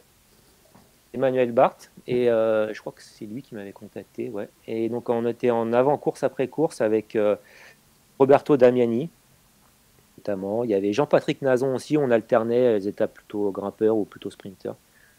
Donc ça c'était en 2013, voilà, je me souviens bien, et c'était très sympa. Et puis après, à l'époque c'est eux qui avaient lancé les hashtags et tout, ils avaient quand même été assez novateurs. Oui, c'était Girophare, ou je sais plus quoi, il y avait un truc... Ouais, je me rappelle plus du hashtag, donc c'était quand même il y a 9 ans maintenant. Ouais. Puis après, voilà, Eurosport à partir de 2017, Giro 2017. De l'extérieur, on a l'impression que tu prends beaucoup de plaisir chez Eurosport, je me trompe ou pas? Bah non, mais sinon je l'en ferais pas. De toute façon, c'est forcément du plaisir de commenter des courses de vélo. Parfois, je vois, et c'est vrai qu'en plus, je le sais, hein, j'en ai parfaitement conscience, il y a un consultant devant moi, c'est normal. Donc je ne commande pas les très grandes courses, mais je prends aussi du plaisir à commenter des plus petites courses et tout, style-là, le Tour du Langkawi et compagnie, en sachant que c'est beaucoup plus dur à commenter que le Tour de France, par exemple. Là, en fait, j'avais commencé le 1er mai, c'était Grand Prix de Francfort, juste avant le Giro. J'en ai fait le 1er mai, et après le Giro... Attention, j'ai commencé par le plus dur, donc c'était quasi-intégralité, gros 4 heures. Le Giro à l'époque, il y avait un CCC et un Bardiani qui s'échappait, il ne se passait rien. Et j'ai dû travailler avec au moins 5, 6 ou 7 journalistes différents, donc ça tournait beaucoup, je ne les connaissais pas, enfin c'était pas évident. Hein. Ça a été une bonne formation. Qu'est-ce que tu en penses, il y a des étapes en intégralité, toi qui es amené à commenter forcément? Je ne sais pas si ça rend vraiment service au vélo quand même, parce qu'il se passe... Bon, après... Je pense que personne ne les regarde en intégralité à fond, quoi. Non, moi j'avoue que je n'aime pas le faire, donc à partir de là... Ah non, voilà, donc on peut les mettre en fond, puis on fait autre chose, on bosse, on est chez soi. Voilà. Après, je pense que personne ne les regarde à fond de A à Z, de toute façon. Après, ce qui pourra peut-être être bien, mais c'est compliqué, c'est peut-être de montrer la première heure, et puis de s'absenter, parce qu'il se passe des choses dans la première heure, souvent. Puis de revenir sur la fin, ou peut-être d'avoir possibilité de switcher s'il se passe des trucs. Mais tu vois, ça j'y pensais sur le Tour d'Espagne, parce que c'était parfois frustrant de ne pas avoir juste le départ quand on avait un démarrage en côte. Ou Ah oui, après, c'est du boulot. Alors, en plus, quand même, sur Eurosport, c'est en intégralité et c'est sans pub, potentiellement. Donc c'est quand même... Oui, c'est vrai que sur le player, il n'y a pas de pub. Hein. Ouais, donc après, sur les grandes courses, quand ils sont 3, il y a un peu plus de moyens et tout, c'est vrai que des Tours de Grande-Bretagne en intégralité à 2 sans pub, quand il se passe rien. Ça peut être violent. C'est pour ça qu'on part un peu dans tous les sens parfois, parce qu'on peut pas. commenter 2 mecs qui sont échappés, c'est pas super passionnant. Tiens, il y a Fabien qui te demande, est-ce que tu connais à l'avance justement les courses que tu vas commenter sur Eurosport ou tu l'apprends un peu juste quelques jours avant? Non, ça dépend globalement quand même suffisamment tôt. Après, parfois, il peut y avoir des dernières minutes. Tout simplement, des fois, Eurosport récupère des courses vraiment au dernier moment. Donc, quand je dis c'est quelques jours, voire ça m'est arrivé qu'on me demande presque la veille pour le lendemain. C'est rare, hein. Quand même, globalement, j'ai une certaine visibilité de plusieurs semaines. Ça laisse quand même le temps de bosser et tout. Mais en termes de... La plupart des courses Eurosport savent qu'ils vont la diffuser, mais des fois, ça se fait vraiment... je pense que c'est dans la négociation de droits, etc. Donc... parfois le timing est plus serré. Ouais, ouais, puis c'est négocié à l'international en plus, j'imagine. Donc c'est. Et oui. Et ça, c'est des domaines qu'on maîtrise absolument pas. Hein. Donc là, on subit complètement les négociations. Tiens, Delgato, il nous parle de la réalisation. Il l'a déjà mis sur le forum, je crois que ça le fâche, la réalisation. Déjà précisé, c'est vrai qu'Eurosport ne réalise pas les courses, donc c'est pas Eurosport qui est responsable. Non, ils ne produisent pas les courses. Donc nous, on est dans notre cabine avec un écran qui est certainement plus petit que la plupart des... Enfin, sauf ceux qui regardent sur l'ordi, quoi. La plupart des gens qui regardent, c'est plus petit qu'une télé. Hein. Alors il y a des studios plus ou moins modernes et récents, donc là où il y a un peu plus de confort, parfois même multi-écran. Mais sinon, en gros, c'est une télé et on reçoit en même temps, on commente en même temps, quoi. Donc il n'y a absolument aucune info supplémentaire. Donc parfois, quand c'était un peu flou l'image, par exemple sur le dernier tour du Langkawi, où on avait un festival de la réalisation, on n'en sait pas plus que le téléspectateur, tout simplement. Oui, du coup, j'imagine que c'est plus frustrant pour vous que pour nous dans ces cas-là. Au Langkawi, les pauvres, je ne vais pas non plus les blâmer, hein, mais c'est vrai qu'on rigolait parce que c'était assez incroyable de ne même pas voir l'arrivée. Enfin... Mais bon, il faut se rendre compte aussi d'une chose, on parlait du Giro tout à l'heure et tout, mais il y a une époque où il n'y avait pas le Giro. Le Giro n'était pas diffusé, Milan-San Remo n'était pas diffusé, donc là, on a quand même une chance incroyable. Ah oui, moi quand j'étais gamin, on voyait presque rien à la télé. Ah, voilà, donc notamment grâce à Eurosport, hein, c'est vrai qu'il y a beaucoup de courses sur Eurosport, complétées par la chaîne L'équipe. Aussi pour ça que cette année, j'ai jamais autant fait de courses sur Eurosport que cette année, parce qu'on en diffuse énormément. Quand on est fan de vélo, ça râlait en plus au début, payant, machin, mais au final, je sais que c'est toujours un coût supplémentaire et que c'est pas toujours évident, hein, mais au final, quand on voit le nombre de courses qui sont diffusées, on rapporte au prix, bon. Ah oui, moi je trouve ça pas cher. Après, je fais attention parce que je sais qu'il y a des gens qui sont vraiment au centime près parfois, mais je trouve pas. Comme tu le dis, pour le nombre de jours de courses par an, il y a quand même un rapport qui est intéressant, je trouve. Oui, après je sais très bien, hein, tout augmente et tout en plus. Il y a le foot si on veut suivre la Coupe du Monde, en plus la Ligue des Champions, du championnat, enfin bon, ça peut Netflix, et bon, si on rajoute tout, je comprends, ça commence à faire. D'ailleurs, il y a une promo d'habitude Eurosport. Je vais faire de la pub, j'ai pas d'action chez Eurosport, hein, je le précise, mais je crois qu'il y a une promo Black Friday, souvent pour s'abonner au player ou à JCN, donc je sais pas si c'est encore le cas cette année. Si jamais j'ai pas fait attention, mais ouais, il y a souvent quand même des offres autour des quarantaines d'euros peut-être. 3-4 euros par an. Bon. Ouais, ça reste sincèrement, pour ceux qui peuvent et qui suivent beaucoup le vélo, je trouve que c'est très très intéressant de s'abonner à Eurosport. Et Delgato revient sur la réalisation. Oui, tout le monde se plaint de la réalisation, notamment le Tour de France. Moi, ça m'a agacé le dernier Tour de France. Et la réalisation, c'était assez compliqué. On va passer à la suite. Je vais regarder encore un petit peu les questions. Je retourne sur le Discord. Désolé, je zappe un peu. Oui, comment tu travailles les courses, Nicolas ? Je sais que tu vas sur le forum aussi et ça va me permettre de faire le lien après, mais est-ce que tu regardes des trombies? Enfin bref, comment tu prépares une course de vélo à la télé? En me rendant sur le forum. Non, mais en partie, c'est vrai. Non, mais honnêtement, y a du bon. C'est pour ça que j'y vais. Il y a entre autres, il y a des forumers de très très haut niveau qui sont capables, parce que souvent aussi ils sont spécialistes notamment d'une région ou d'un certain cyclisme, donc sont capables de faire des très très belles présentations. Après, je fais comme tout le monde, hein. C'est vrai qu'on a aujourd'hui des outils énormes, hein, ProCycling Stats et compagnie. Donc oui, après, plus on commande de courses, plus on est préparé naturellement. Aussi, à force, si on commente 10 courses belges en 2 mois, bon, la première, il faut un peu bosser, et puis après, on retrouve plus ou moins les mêmes coureurs et tout. Mais ça passe par revoir déjà ce qui s'est passé les années précédentes, se réimprégner du parcours, des coureurs, l'état de forme, aller aussi un peu sur les réseaux. C'est aussi pour ça que je me suis remis sur Twitter. parce que bah, c'est une source d'information, on y apprend des choses, c'est comme ça que les équipes communiquent. Donc oui, bah, ça se prépare. Alors après, justement, je vais rendre hommage, ils sont aussi souvent critiqués, les journalistes, les consultants un peu, mais surtout les journalistes, qu'on aime plus ou moins, ça je peux comprendre, hein, on a toujours plus ou moins d'affinités.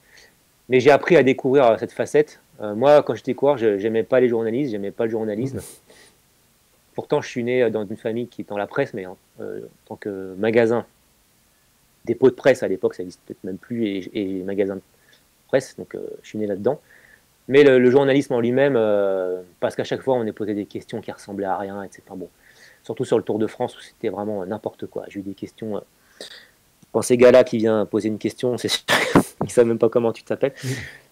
Bref, ça c'est à part. Mais je tiens à mettre en avant le boulot.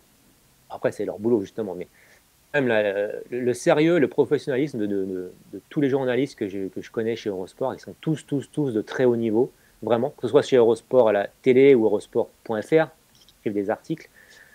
Certains avec qui je tournais ma chronique, je passe, Simon notamment, sont vraiment des gros bosseurs, des gros connaisseurs du cyclisme. Donc vraiment, on ne s'en rend pas compte, on aime bien critiquer dès que quelqu'un dit une bêtise et tout, mais il faut se rendre compte du gros niveau vraiment chez Eurosport. Je ne connais pas les autres, mais en tout cas chez Eurosport, c'est des très très bons journalistes. Ouais, moins qu'avant, j'ai l'impression. Il n'y a plus Thierry Adam, tu me diras, c'est peut-être pour ça aussi que c'est plus calme. Ouais, après Thierry Adam, ouais, c'est sûr. D'ailleurs, je l'ai entendu dans la petite vidéo, il y a Thierry Adam, il y a Jean-René Godard. Ouais. C'est quand même mieux maintenant, hein, même pour ça. Ouais, parce qu'il était sur le Tour de Vendée, ou je ne sais plus quelle course, c'était infect. J'avais oublié, moi, personnellement, ce que c'était Thierry Adam. Ouais. J'ai eu mal à mes oreilles, je crois. Ouais, alors d'ailleurs, petit aparté, c'est vrai, on peut aussi peut-être basculer vers le forum et tout, c'est pour le côté professionnel, personnel. Par exemple, Thierry Adam, je ne le connais pas, j'ai cru comprendre que c'est plutôt un gars sympa. Alors ça peut rebondir aussi sur ce qu'on peut penser des managers ou autres coureurs et tout. Le truc, c'est qu'à force de critiquer le professionnel, ceux qui sont un peu, qui font une obsession, une fixation sur certains, après ça vire au personnel. C'est là où moi d'ailleurs des fois je me suis énervé. Je sais que j'ai pas été, je suis un peu agressif, etc. J'en ai pleinement conscience, hein, sur les réseaux ou sur le forum. Mais c'est d'ailleurs avec toi, Charles. Oui. Et moi, je suis un peu pareil. On en est là aujourd'hui malgré tout parce qu'on. Oui, ça prouve qu'on peut discuter en plus. Exactement. Déjà, j'ai vieilli aussi, mais c'est quand, à force des critiques professionnelles, basculent sur la fixette, sur le personnel, etc. Là où j'aime plus, en fait, parce que je sais distinguer le professionnel du personnel. Je peux très bien ne pas apprécier certaines choses chez quelqu'un, mais en tout cas dire que professionnellement, il est super. Voilà. Puis l'inverse. J'ai des bons amis que je conseillerais peut-être pas dans leur boulot. Oui, tout à voilà, fait. mais c'était le petit... et ça me permet d'ailleurs, quand même, parce que allez, je vais quand même le placer. Je sais que il y a un Barnabé Boulin bashing, je vais quand même en parler du coup, que je connais assez bien, donc l'ostéo de Bahreïn et avant Astana. Aussi, moi je le connais. Ouais, c'est ça. C'est quelqu'un que j'aime bien, et c'est quelqu'un qui est très bon en plus dans son boulot, sinon il ne serait pas là. Hein. Je pense que vous ne remettez pas en cause ça. C'est aussi quelqu'un de très bien et qui n'a strictement rien à voir avec le dopage, mais de très très loin. Donc, ça part dans des trucs, parfois ça part de la blague un peu et tout. Après, je sais qu'il a sa part de responsabilité dans le sens où, comme moi, il répond, à part dans des trucs, il perd trop de temps, mais comme moi, parce qu'il a ce sentiment d'injustice, c'est-à-dire, mais non. Et du coup, il y a d'autres personnes de la famille, par exemple, qui peuvent venir s'en mêler, comme ça m'est arrivé aussi, parce que ça devient personnel, et quand en plus on sait que c'est pas vrai, c'est totalement injuste. Donc, je vais juste parler 2 minutes de ça. C'est un ostéo vacataire chez Astana, puis Bahreïn. À quel moment on peut s'imaginer qu'un ostéo vacataire qui signe pour X jours et qui n'a que des contrats d'1 an puisse être impliqué d'une façon ou d'une autre dans un système de dopage dans une équipe? C'est impossible.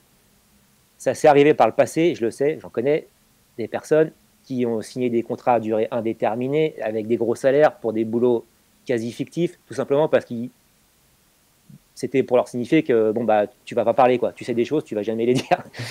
Mais quand on est vacataire, à aucun moment on peut être impliqué dans un quelconque système, ce n'est juste pas possible. Donc je sais pas ce qui se passe chez Bahreïn. Mais il n'a pas été perquisitionné lui. Ma mémoire me fait défaut, hein. C'est pas une fausse question, je suis en train de réfléchir en même temps. Non, je pense qu'elle ne te fait pas défaut. Si, il a été perquisitionné. D'ailleurs, il m'a raconté. Enfin, honnêtement, c'est une galère. Hein.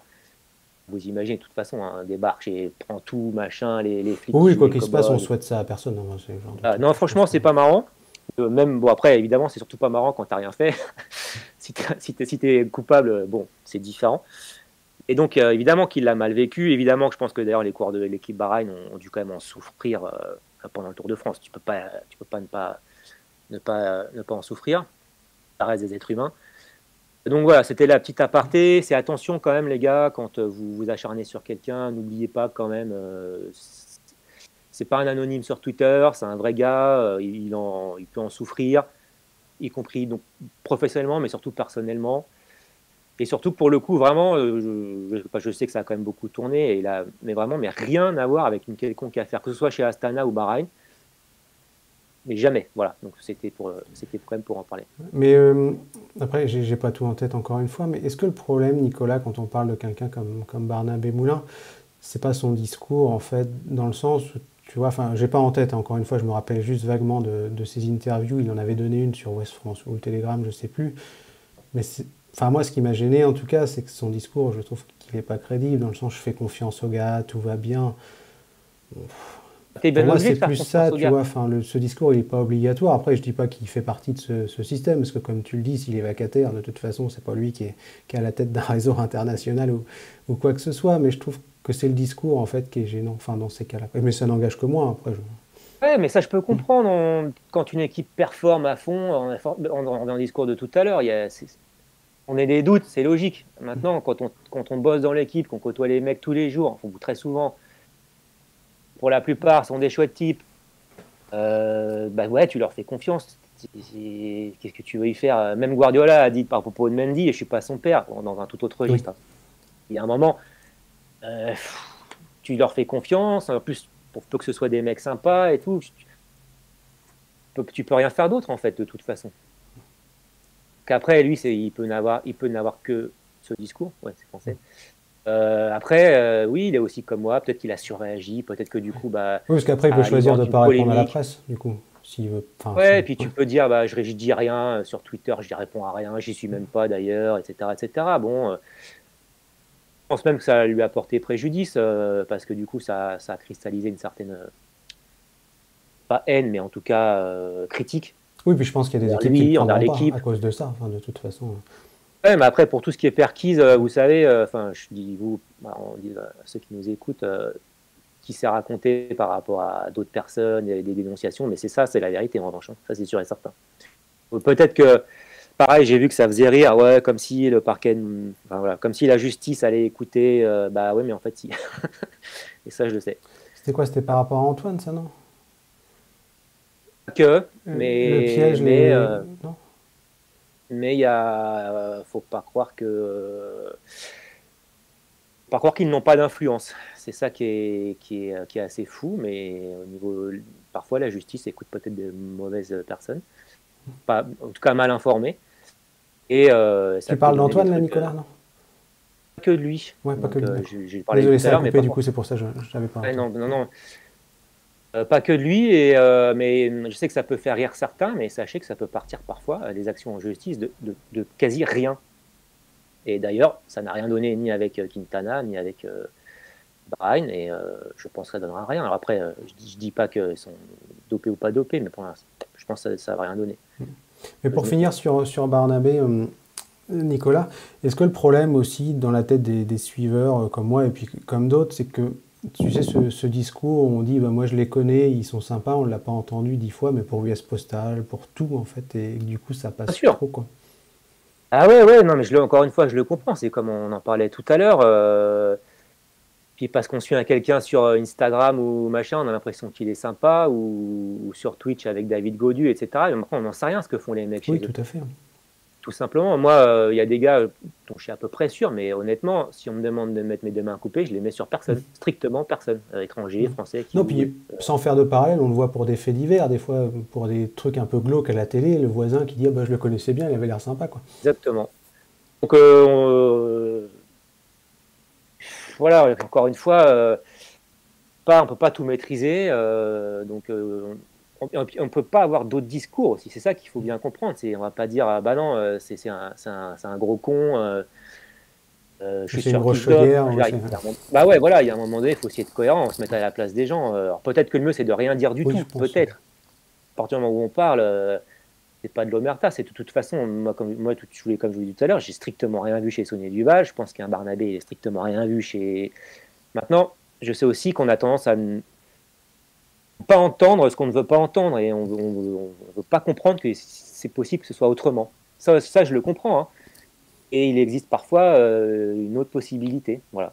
Il faut être peut-être aussi ouvert et se dire bah, peut-être que je me trompe, peut-être que ça se passe comme je le pense. Ouais, c'est aussi une possibilité. Où est-ce qu'on en était du coup? Est-ce qu'on est resté sur Barnabé? On va passer à la suite. C'était la petite aparté, je me suis dit, bah, je vais quand même en parler parce façon, que en plus c'est quelqu'un que je connais, donc je voulais que vous sachiez la façon dont ça se passe et tout. Quoi. Il n'y a pas de tabou de toute façon, enfin, c'est bien d'évoquer tous les sujets, aussi quel que soit le point de vue. Alors, ils veulent parler de Quintana. Qu'est-ce que tu penses de Quintana? Oui, j'ai vu ça par rapport au tramadol et tout. Alors j'avoue, je comprends pas. Parce que, alors honnêtement, déjà, du tramadol, j'en ai déjà pris. C'est pas ça qui fait surperformer. Hein. Voilà, déjà. C'est vrai qu'on peut sentir un peu. Je suis transparent. Hein. C'était sa date et de toute façon, c'était pas interdit du tout. Maintenant, honnêtement, j'ai senti quasiment zéro effet en ce qui me concerne. Peut-être qu'on réagit un peu différemment, chacun. Enfin, c'est même sûr, hein, on n'est pas tous réactifs de la même manière. Ce qui est sûr, c'est qu'à partir du moment où c'est interdit, ça change la donne. À partir de là, je ne comprends pas qu'il en ait pris, parce que si tu en prends, tu es sûr d'être positif. C'est presque mathématique. Prends, tu es positif. Tu ne peux pas dire un truc qui a été contaminé, c'est un truc que je produis, et non, ton corps il n'en produit pas, tu en prends, voilà, point. Donc, avec, je ne comprends pas trop. Là, pour moi, il y a un mystère, il y a un mystère à ce niveau-là, quoi. Oui, parce que le tramadol, comme tu dis, ça ne peut pas se retrouver comme ça dans l'organisme. Enfin, moi, j'ai dû en prendre une fois, c'était pas un hasard. Donc, bon. Et puis honnêtement, pas que ça qui termine deuxième au Granon. Je dis pas que ça aide pas, hein, mais attention, vraiment par rapport au reste, j'imagine que ça transforme pas un âne en cheval de course, comme on dit, c'est ça? Je pense que la coureur qui se met, comme on l'a lu dans le bouquin d'Hamilton, c'est sûr que quand tu te mets 3 poches de sang pendant un tour, ouais, c'est sûr que ça doit te changer quand même. Et un tramadol, non. Donc, pour moi, il y a un mystère et je ne sais pas si on saura un jour la vérité à ce niveau-là.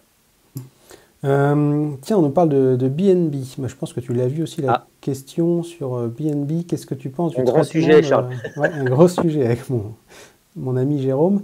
Bref, qu'est-ce que tu penses du traitement de l'aventure BNB dans les médias? Alors, je vais compléter parce que je sais ce que veut dire Iguane. Il pense, Iguane, et je pense que je ne vais pas trahir sa pensée, qu'il y a une trop grande bienveillance parfois de la presse et du copinage vis-à-vis de certaines équipes ou de certains coureurs. Qu'il y a un copinage, c'est sûr, ça c'est évident. Après, tant mieux pour ceux qui en bénéficient et tant pis pour ceux qui n'en bénéficient pas. Mais c'est pareil dans d'autres domaines, je m'intéresse notamment au foot, etc. L'équipe est pro-OL, par exemple. Et donc, oui. Après, le traitement, à la limite, le traitement, c'est pas très grave par rapport au fond du problème. Le fond du problème, c'est que moi, depuis le début de cette histoire, j'y comprends rien du tout. La genèse du truc, je respecte ce qu'a fait Jérôme Pineau, quand même, sincèrement, partir de rien, créer une équipe pro, c'est extraordinaire. Alors, ça arrive très rarement. Il y a des équipes très très vieilles, qui ont plus de 20 ans, et lui, il arrive, il crée son équipe, etc. Donc, chapeau, parce que je sais que c'est pas facile. Équipe quand même de haut niveau qui fait le tour de. Alors parfois on peut se moquer, je vois des trucs et tout, ok. La communication, Glazik et compagnie, mais n'empêche que bon, il a quand même créé une équipe pro. Mais après, ce côté Gilles de Paris, Didier Quillot, etc. Moi, ça avait. Je veux dire, il y a rien qui va en fait. C'est l'équipe qui se revendique, c'est la plus régionale, bretonne à fond dans son ADN. D'un coup, je vois pas assez la mairie de Paris. Didier Quillot, il n'a pas très bien géré certains trucs, mais allez, mettons qu'il soit capable d'apporter de l'argent, il a du réseau, etc., enfin des sponsors. Et rien que le fait qu'il y ait la mairie de Paris là-dedans, j'ai vu que ça parlait du Paris Cyclisme Olympique, donc c'est un club de la région parisienne, et qu'il ne mettrait pas d'argent, etc. Enfin, je veux dire, moi, la mairie de Paris, j'habite à côté de Paris, heureusement pas à Paris, sincèrement, peut-être que certains aiment bien Hidalgo, mais je vois comment c'est géré, mais c'est même pas politique, hein, c'est pas une question de parti, c'est une question de gestion des trucs. Moi, j'ai un peu peur pour les Jeux Olympiques. Et donc, je vois aucune cohérence. Après, tant mieux si ça peut déboucher sur une plus grosse équipe, mais en tout cas, en termes de cohérence, je ne comprenais rien du tout. Mais est-ce que ce qui n'est pas Et un contrat effectivement, aussi, Nicolas, pour revenir au fond de l'histoire, c'est ce que tu pointes. Quand tu vois le combo Quillo, Hidalgo, Pinot, tu bah te oui. dis que c'est pas possible. Comment ils ont pu y croire? Et j'imagine qu'il a des conseillers, Jérôme Pinot. Il est fan de foot aussi, je crois qu'il est fan du FC Nantes. Ouais, bah, c'est pour ça que Quillo, il est connu. Et tu te dis, avec ce qu'il a fait avec Mediapro, comment tu peux te lancer là-dedans, quoi? ouais, après, c'est clair que Mediapro, ça a été un fiasco, mais après, bon, il a aussi, bon, il a du réseau, etc. Je pense que Jérôme a dû lui faire confiance. Tout ça, bon, j'en parle sans en savoir plus que vous, hein. Il y a du réseau, etc. Il s'est dit, bon, il va y avoir une possibilité. Et ils se sont rencontrés avec la mairie de Paris, avec les JO. Moi, ce que je me suis dit, c'est bon, ils vont peut-être. La mairie de Paris va peut-être dire à 2-3 sponsors des JO, des gros, bon, vous nous filez 100 millions pour les JO. À 3, vous pouvez chacun mettre 5 millions et 15 millions. Peut-être j'imaginais un truc comme ça, en fait, au moins jusqu'au JO et l'année d'après, 2023, 24, 25, par exemple. Donc la mairie, du coup, ne mettrait rien, mais de par les JO de Paris, aurait joué son rôle. Mais effectivement, ça traîne. Et là, on est quand même fin novembre. Et je suis pas très optimiste, pour être honnête, hein. J'espère me tromper, hein. Est-ce que le gros problème, Nicolas, dans tout ça, c'est pas les coureurs? Parce qu'on parle souvent de Jérôme Pinot et du management. Mais là, les coureurs, moi, je pense à eux, le staff aussi. Je me dis, mais comment ils vont sortir de ça si jamais ça débouche pas sur quelque chose de bon, quoi? Bah ça, c'est le problème, hein, effectivement. Ce sera un gros problème pour les coureurs, pour le staff, évidemment. On n'en est pas là, hein. Qu'après, il n'y a pas la possibilité de réduire la voilure par rapport à ce qui était prévu et de repartir sur une équipe plus ou moins comme elle fonctionne aujourd'hui, peut-être. Ce serait quand même le moindre mal. Pas d'équipe féminine, pas de renfort, mais au moins une équipe qui tourne, quoi, et pour progresser plus tard. Mais oui, ce serait évidemment un drame, hein. Je sais pas, ça fait combien de personnes? Peut-être une cinquantaine. Alors certains, évidemment, vont retrouver, mais le timing, effectivement, il est quand même très, très juste maintenant, quoi. On est fin novembre, hein. Il y a des équipes là qui sont déjà en stage. Alors, il y a un décalage entre ce qu'on lit quand on se renseigne et puis la com. Je vois des tweets où ils ont l'air pratiquement sur une autre planète. Après, ils peuvent pas faire autrement, là aussi. Ils peuvent pas être dépressifs sur Oui, tu Twitter, es obligé hein. de garder la face, hein. Voilà. Ou même, je pense qu'en termes les coureurs ont dû avoir des consignes, les gars, vous faites, vous partagez avec les nouveaux vélos, etc., etc. Vous faites comme si tout allait bien. C'est normal, ça on peut pas leur en vouloir. Oui, ne serait-ce que pour les sponsors, donner l'image d'un truc qui tourne et qui continue à vivre. Bien sûr. Bien sûr. Mais c'est vrai que même en termes de sponsors potentiels, le fait que ça traîne comme ça, qu'on n'en sache rien, il y a un côté pas très rassurant. Encore une fois, je vais surtout pas donner des leçons, hein, mais il y a peut-être un truc qui s'est mal passé à un moment, mais bon, on aura une explication un jour ou l'autre, certainement. C'est là qu'on voit que la communication est... Parce que moins on parle, on laisse la place à toutes les possibilités, oui, et on a tendance à occuper l'espace par du négatif. Moins on en sait, plus on est pessimiste. Mais pour finir sur cette affaire BNB, Nicolas, est-ce que le plus gros problème là-dedans, c'est pas que Jérôme Pinot soit allé voir la presse, alors que finalement personne ne savait ce qui allait se passer, et est-ce que c'est pas lui tout seul qui a provoqué cet emballement médiatique? Peut-être qu'il doit regretter d'avoir...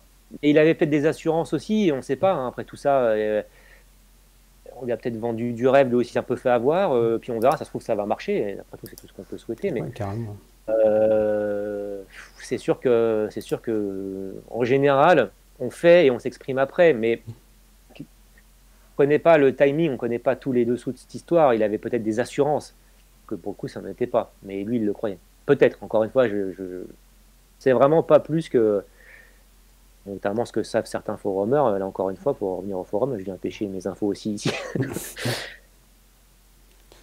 Ouais, on va finir là-dessus. Sur Jérôme Pinot, on espère que ça va bien se passer, hein. Bien entendu, tu disais que c'était important de séparer le perso et le sportif pour tous ceux qui sont engagés là-dedans. Oui, je sais que tu l'apprécies pas particulièrement, Non, donc là non. aussi, pareil, il faut pas basculer dans l'acharnement, qu'on aime ou pas Jérôme. Moi, il est de ma génération, donc je le connais aussi, mais même ou pas le personnage. Oui, c'est important de rappeler que c'est que du vélo, quoi. Que le reste, c'est juste du... Plus, ouais. La suite, il y avait 2 questions, puis après, on va pas tarder à couper, parce que je t'avais dit 1 heure, et puis ça fait déjà quasiment... Ouais, ça va, je sais pas. Ouais. Ça passe super vite, c'est super intéressant d'ailleurs. Je te remercie Nicolas, parce que l'échange est vraiment très très intéressant. Il y avait 2 questions qui n'étaient pas forcément sur le vélo, n'importe quoi. On peut parler foot, mais ça m'intéressera moins. On peut parler de l'OM, mais je crois que j'en parle des fois à droite à gauche et que ça les agace parfois. Donc, je ne vais pas dévier sur le sujet. Le foot, alors c'est Iguane qui te pose la question. Quand on voit ce qui se passe dans le foot avec l'Iran qui refuse de chanter l'hymne national, ah oui, je sais que tu suis le foot aussi pas mal. Je trouve que le cyclisme, il nous dit, porte relativement peu de messages politiques. Qu'est-ce que tu penses pareil et comment tu juges ça? C'est compliqué. C'est toujours compliqué. Hein. À ce niveau-là, je ne veux pas donner de leçons. Chacun fait comme il veut, en fait, parce que c'est pas facile à gérer, à assumer derrière. Après, bon, l'Iran, alors on est dans du domaine gravissime, évidemment. Mais c'est vrai, alors, c'est vrai dans le cyclisme, mais je dirais que c'est surtout vrai en France, globalement. Si on voit les Britanniques s'engagent plus spontanément, on le voit au foot, hein, d'ailleurs, mais même, il y a des coureurs, je pense à un Geraint Thomas, etc. Quand il y a un message à faire passer, ils le font passer. En France, on a un peu plus de réserve à ce niveau-là. Alors, pourquoi, je ne sais pas. Peut-être aussi parce que par peur tout simplement des conséquences derrière. C'est évident, il faut se mettre à la place du sportif, surtout des plus jeunes, quand on a 20. Des fois on demande des trucs à des sportifs qui ont 20, 21 ans. Faut se mettre à la place d'un gars de 21 ans aussi, c'est pas évident. Et après, je vois là quand certains sportifs, et je crois que Romain Bardet, peut-être même Thibaut Pinot était dans la liste de ceux qui appelaient à voter contre Marine Le Pen cette année. J'ai vu derrière des commentaires... Voilà, il faut être fort dans sa tête pour se dire je sais que je vais m'en prendre plein la tronche derrière, c'est pas grave. J'ai parlé en mon âme et conscience, j'ai appelé à voter, je parle au nom de... J'aurais appelé aussi à voter contre Marine Le Pen. Mais on me l'a pas demandé. Mais voilà, c'est pas toujours évident derrière d'assumer tout ça. Il faut être fort, il faut être solide dans sa tête, quoi. Et je pense que c'est pas forcément cyclisme foot. Déjà, il faut quand même savoir que le foot a un retentissement 1000 fois supérieur au cyclisme, évidemment. C'est, je pense, surtout français. Puis il y a peut-être moins de dimension nationale dans le vélo au final, même s'il y a des sponsors d'État, il n'y a pas ce côté iranien et ses problématiques, américain avec ses problématiques, etc. quoi. Oui, évidemment, il y a le national, enfin le patriotisme en tout cas est plus fort, je pense, évidemment dans le foot que dans le vélo.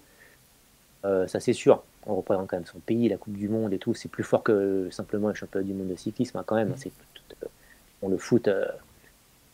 Ça a une dimension politique, évidemment, énorme. Voilà, surtout là avec l'Iran et tout, donc c'est sûr.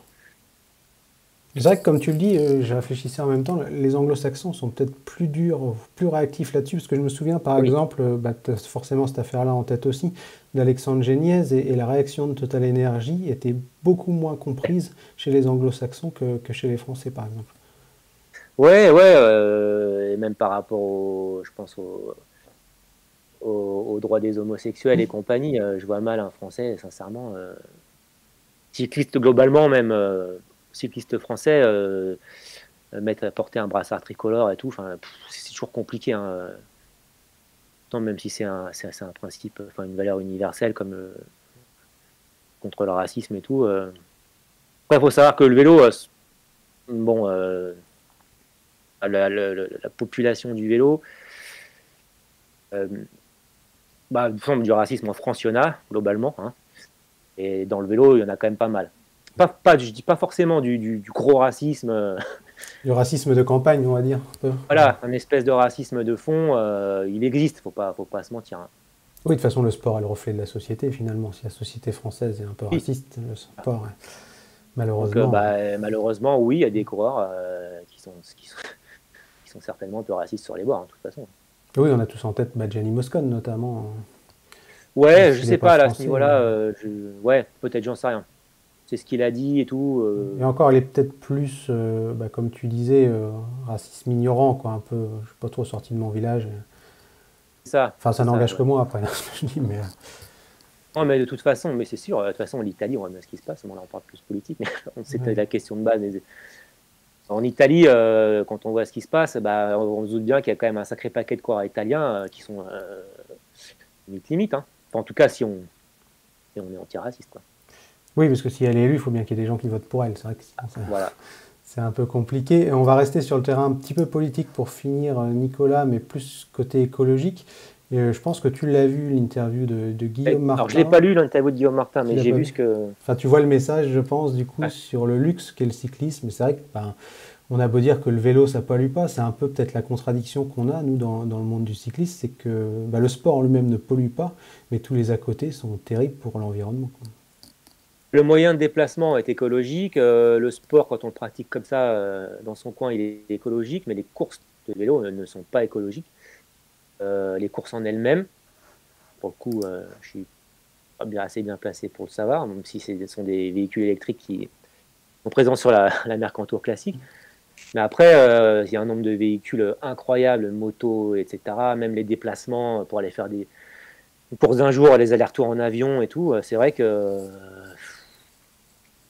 faut peut-être commencer parce que faut pas en vouloir à avant. On n'en avait pas conscience tout simplement. Quand je lis que là, certains traitent les plus anciens, c'est à cause d'eux. Même on peut s'inclure des gars comme moi qui sont un peu plus âgés, plus âgés, qui ont connu un mode de vie où on n'en avait tout simplement pas conscience. Oui, Vouloir aux gens qui mettaient du charbon dans un train, que voilà, il faut se recontextualiser les choses. Mais c'est vrai qu'aujourd'hui où on sait ce qui se passe, il faut peut-être repenser un petit peu. Probablement, parce que on voit bien ce qui se passe quand même. On le sait. Ouais, puis il y a des choses à faire qui sont pas compliquées. Je pense notamment au transfert sur les grands tours. Quand on voit que le Tour de France, bon, c'est l'an prochain, ça a l'air quand même pas trop mal. Mais j'ai vu aussi le Giro, où on va arriver vers Venise ou vers Vérone et on se retape un transfert en avion pour la dernière journée, plus toutes les bagnoles et tous les véhicules que tu évoquais qui vont faire la route. C'est franchement pas terrible, quoi. Non, c'est sûr. Alors après, ça reste anecdotique à l'échelle de la planète, quand on pense à la Chine, l'Inde et tout ça, mais c'est vrai qu'il y a une petite valeur symbolique aussi, qui est une valeur réelle, puisque c'est quand on pollue moins, on pollue moins, même si c'est infime, encore une fois. Puis il y a le côté, surtout le cyclisme, c'est quand même le moyen de déplacement. Bon, il y a la marche encore en dessous, mais ça va pas très vite. On va dire que c'est quand même le moyen de déplacement le plus écolo. Donc peut-être qu'effectivement le sport cycliste aussi doit améliorer pas mal de choses à ce niveau-là. Et justement, est-ce qu'il n'y a pas une petite contradiction dans le discours de Guillaume Martin pour finir là-dessus? Puis après, j'aurais quand même parlé de la Mercator, parce que je sais que ça te tient à cœur, donc juste une petite question après là-dessus. Mais quand tu vois que Guillaume Martin, il va faire le critérium de Singapour, qu'une semaine après, il est à Tokyo pour un autre critérium, est-ce que ça enlève pas aussi un petit peu de crédibilité, même si ça peut être symbolique, comme tu l'as dit, ça peut être considéré comme une goutte d'eau, mais en termes d'image, moi personnellement, du coup, j'ai du mal à croire au discours ensuite, quoi. Et je pense qu'il doit être lui-même, ça doit le torturer un peu. D'ailleurs, petit aparté, Guillaume Martin, au début, le côté philosophe, qu'on nous présentait vraiment philosophe, ça me saoulait un peu. Ouais, pareil. Et c'était pas de sa faute. Et petit à petit, et c'est aujourd'hui un des coureurs français, en tout cas, que j'apprécie vraiment le plus. Toujours très, très intelligent, pour ça on s'en un petit peu, mais très juste, ambitieux, mais à juste titre, qui assume tout. Moi, vraiment, Guillaume Martin, j'adore. Hyper fiable, tout le temps là. Pas le grand champion, moins de classe qu'un Thibaut Pinot ou un David Gaudu par exemple, mais vraiment j'aime beaucoup ce coureur. Et bon, en plus, ça a été le premier vainqueur de la Mercantour. Mais bon, oui, il doit être aussi il a bien conscience du paradoxe. Alors après, il est quand même resté en vacances au Japon. Oui, puis il a peut-être pas le choix vis-à-vis des sponsors aussi, c'est vrai que des fois. Et puis il y a ça, c'est jamais évident, c'est jamais évident tout ça. Mais encore une fois, il est resté en vacances au Japon. Je sais pas s'il était avant, je me rappelle plus. Donc en tout cas, il est resté dans le coin un bon moment. Ça peut être aussi justement le côté circuit. Un circuit là, un circuit là, un circuit là où les coureurs restent dans le même endroit. Donc il y a San Juan qui va recommencer l'année prochaine. Peut-être y avoir un circuit parce que ça c'est important ce que tu pointes du doigt, Nicolas, parce que c'est vrai qu'il ne s'agit pas d'interdire tous les extra-européens de faire du vélo ou d'organiser des courses. Je pense que c'est vraiment pas l'objectif. Mais comme tu dis, cette idée de circuit ou de cycle sur des différents territoires, ça peut être vraiment plus pertinent, quoi. Oui, une fois que tu t'es fait le gros voyage transatlantique, où tu peux y rester. Donc, il faut peut-être, c'est pas peut-être d'ailleurs, certainement une grosse réflexion. Alors après, entre le moment où on commence à dire ça et le moment où il va se passer des choses, il peut se passer du temps. Ouais. La Mercantour, Nicolas, du coup, parce que c'est vrai qu'on n'en a pas parlé.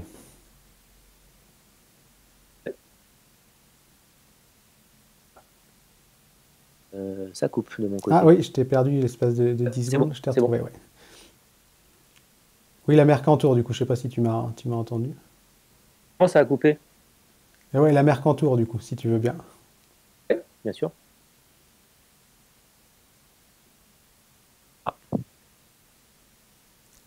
Voilà, on a peut-être une Non. micro-coupure, je sais pas si... Ouais, je t'entendais plus là. Ouais. Est-ce que tu me entends mieux? Oui. Eh ben, on peut y aller sur la Mercantour, du coup, alors. Ouais, bah avec plaisir, évidemment. Est-ce que tu veux, du coup, nous présenter l'épreuve, nous donner ton rôle, tout simplement, dedans? L'histoire de cette course, alors il y a des mauvais côtés des réseaux sociaux et il y en a quelques bons. Donc j'ai rencontré via les réseaux sociaux Christophe Meneil et Laurent et Léon, qui sont devenus des amis, des vrais amis. C'est relativement, quoique j'allais dire c'est récent, mais ça fait 8 ans maintenant, voilà, ça passe. Donc j'ai participé à la première cyclo à Valberg, et petit à petit, il y a eu une montée en gamme des cyclos, une croissance, et puis à un moment donné, la discussion autour d'une course pro. Je pense que j'ai aidé à décomplexer, à faire une passerelle entre, après tout, c'est possible. Le monde des pros, ça pouvait peut-être au début pour eux être inaccessible ou lointain, puis finalement, en me côtoyant, ça a peut-être cassé une barrière. Enfin, je parle à leur place, hein, j'en sais rien. Et puis ils m'en ont parlé, et évidemment, forcément, j'étais à fond derrière après. Qu'au début, on bossait sur un peu tout, et petit à petit, moi, mon rôle, ça a surtout été d'être dans la partie relation avec les équipes. Et puis maintenant qu'il y a eu 2 éditions, c'est-à-dire qu'avec les équipes françaises, sachant qu'en plus, elles participent obligatoirement, c'est assez facile.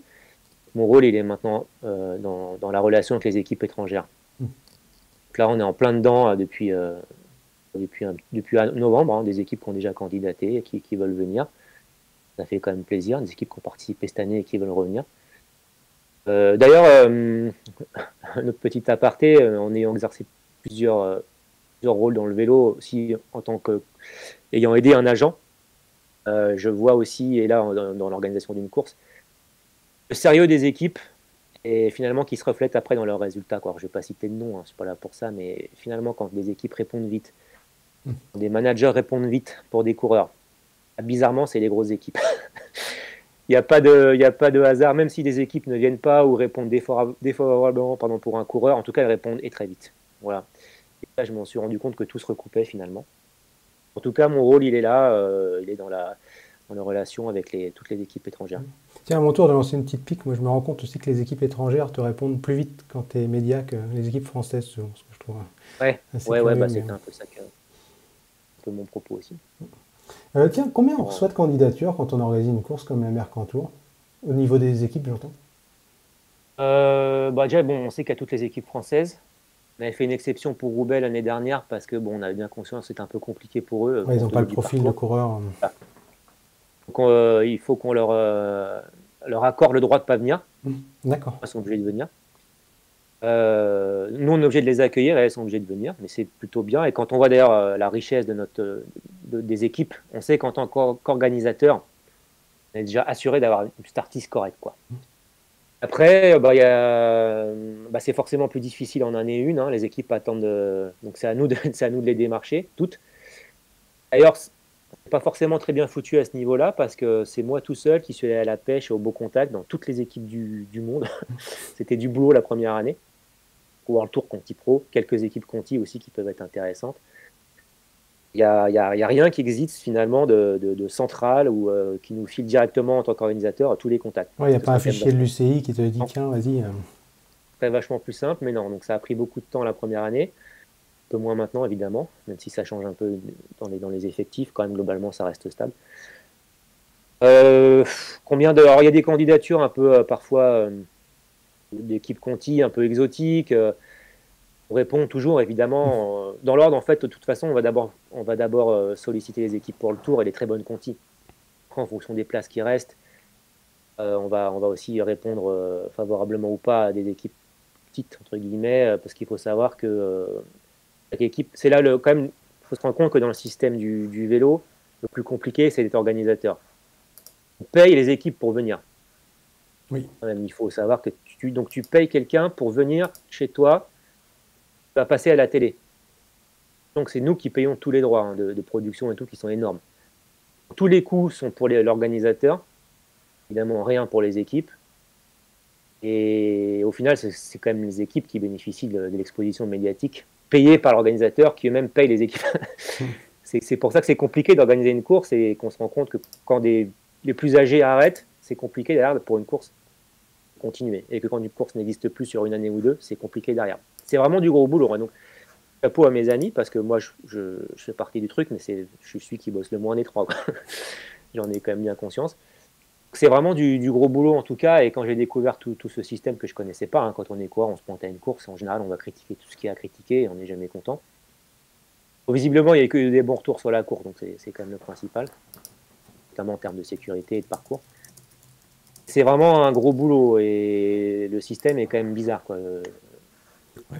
D'ailleurs, ça me permet de placer, Nicolas, qu'on va accueillir Patrick Chassé et puis Pierrick Guéné, l'organisateur des Boucles de la Mayenne, donc justement pour évoquer un peu les difficultés des organisateurs et comment ça fonctionne. Tiens, ça m'y fait penser. Ouais, bah, c'est une course qui a lieu juste avant la nôtre, elle se termine le dimanche, et nous on est le mardi, au mois de mai, fin mai.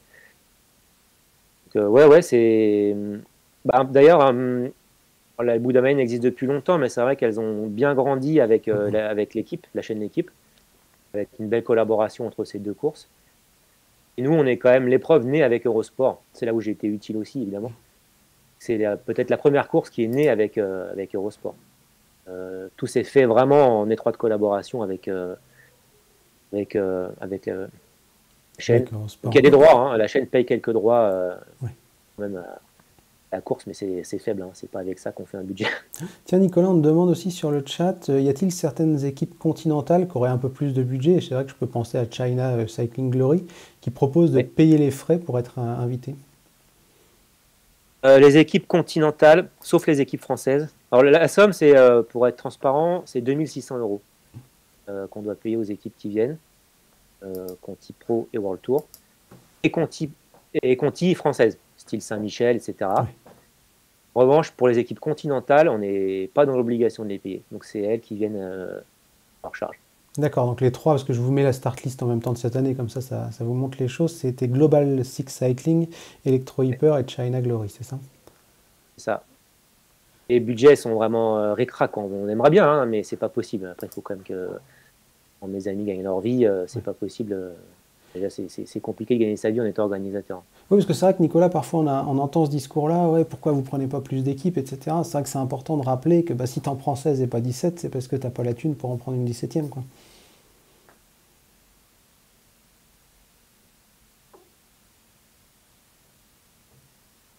Ah mince, ça a coupé. Je t'ai reperdu, je crois. Moi, je t'entends bien. Ah, je t'entendais plus. Oui, tu m'as entendu du coup sur l'idée de ne pas prendre une équipe en plus parce qu'on n'avait pas de budget.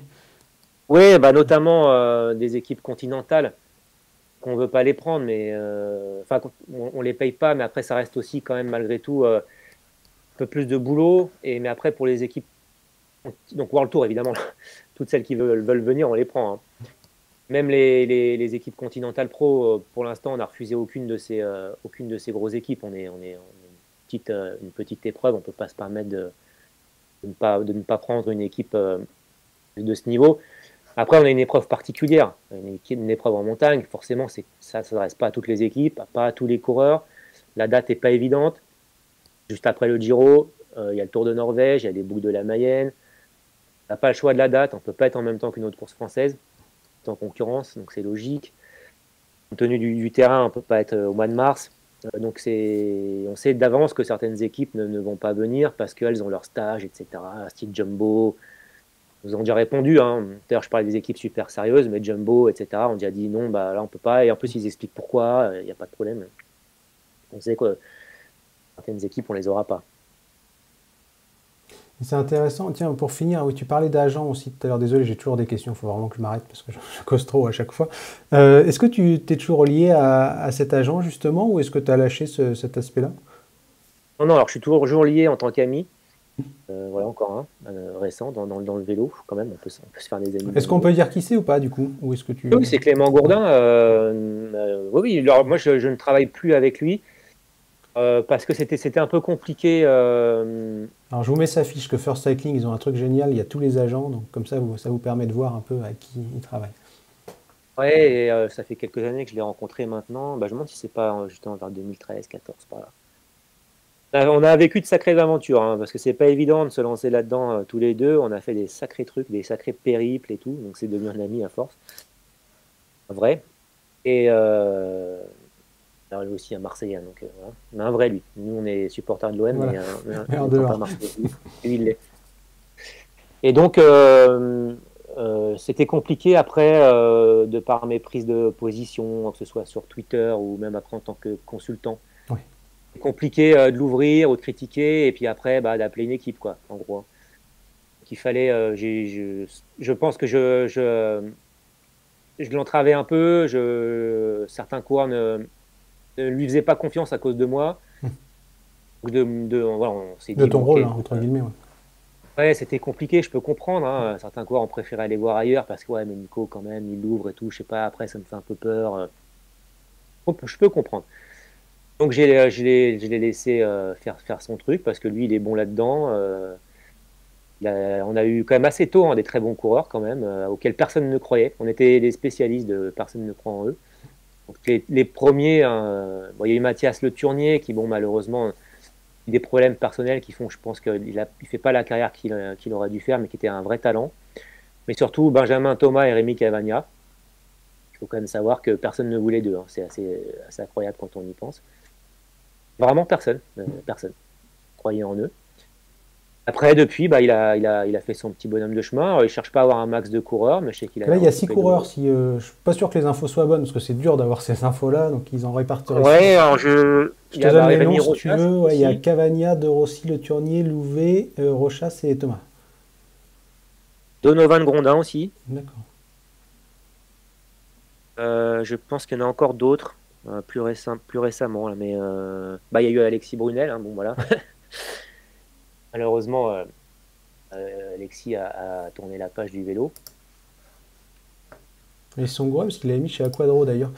Tiens, Nicolas, pour finir là-dessus, qu'est-ce que tu penses des superstructures d'agents? Quand je vois SEC par exemple, qui a genre 80 coureurs. Après, s'il y a 80 coureurs, mais 8 agents dans la structure, 8 personnes en tout cas, parce qu'un seul pour gérer 80, bon, ça paraît compliqué. Et moi, ça me choque pas. Après, le coureur, il décide, hein, il sait où il met les pieds. Ma question, en fait, c'était de me dire comment on peut défendre les intérêts de tous les coureurs. Si tu en as, je sais pas, une quarantaine, tu as forcément des intérêts qui se croisent à un moment, deux coureurs à placer peut-être au même endroit. C'était là où je m'interrogeais pas mal, en fait. Oui, c'est sûr, c'est inévitable. Hein, c'est inévitable, bien sûr. Après, encore une fois, je ne sais pas comment ça se passe dans ces grosses structures. Est-ce que ce sont des personnes différentes? Je pense, on ne peut pas une personne toute seule, mais malgré tout, il y a une structure au-dessus. Je ne sais pas comment ça se passe là-dedans. En tout cas, moi, c'est un peu mon regret quand même à l'époque de cycliste, c'est de ne pas avoir pris d'agent. Ouais, c'est pour ça que j'ai voulu après faire ça, et avec Clément qui a tous les diplômes nécessaires, juriste de base quand même. Il connaît bien le truc. Juriste dans le sport en plus. Donc je pense que c'est une bonne chose. Je sais que parfois on va critiquer les agents, je le vois bien. Hein. Ah oui, moi le premier, je le reconnais, j'ai pas une très très bonne image des agents de manière générale. Mais après il y a agent et agent, hein, c'est sûr. Hein. C'est comme partout de toute façon. Moi je vois que le boulot fait Clément. Je vois ce qu'il a fait. Il a amené des coureurs à des endroits et à des salaires qu'il n'aurait pas obtenus sans lui. Oui, c'est pas à Quadro quoi. Ouais, alors je le connais pas perso, je peux juste, voilà, ce que j'en lis. Et donc, moi je pense que c'est bien. Après, il faut savoir, en général dans la vie, il faut savoir bien s'entourer. Hein. Et je pense qu'un bon agent aujourd'hui, c'est important. En l'occurrence, Clément Grondin est un bon agent, en dehors du fait que c'est mon ami. Si je suis objectif, je pense qu'il fait du bon boulot. Oui, puis sa structure, moi, me plaît un petit peu plus sans connaître. Enfin, ça me paraît un peu plus à taille humaine en tout cas. J'avoue que je préfère. Ça reste très personnel, mais je préfère. Hein. Ouais, puis bon, il suffit de voir la liste des coureurs. C'est que des bons gars aussi, alors c'est facile de dire ça. Et puis bon, que ce soit Rémi Cavagna, franchement, c'est des mecs en or. Benjamin, Rémi Rochas aussi, même Mathias. Tout après, que je connais moins. Et c'est des super types, quoi. Ouais, je suis content d'ailleurs pour eux qu'ils aient explosé au plus haut niveau et que ce soit devenu notamment Rémi ou Benjamin, c'est devenu maintenant des super coureurs du cyclisme français.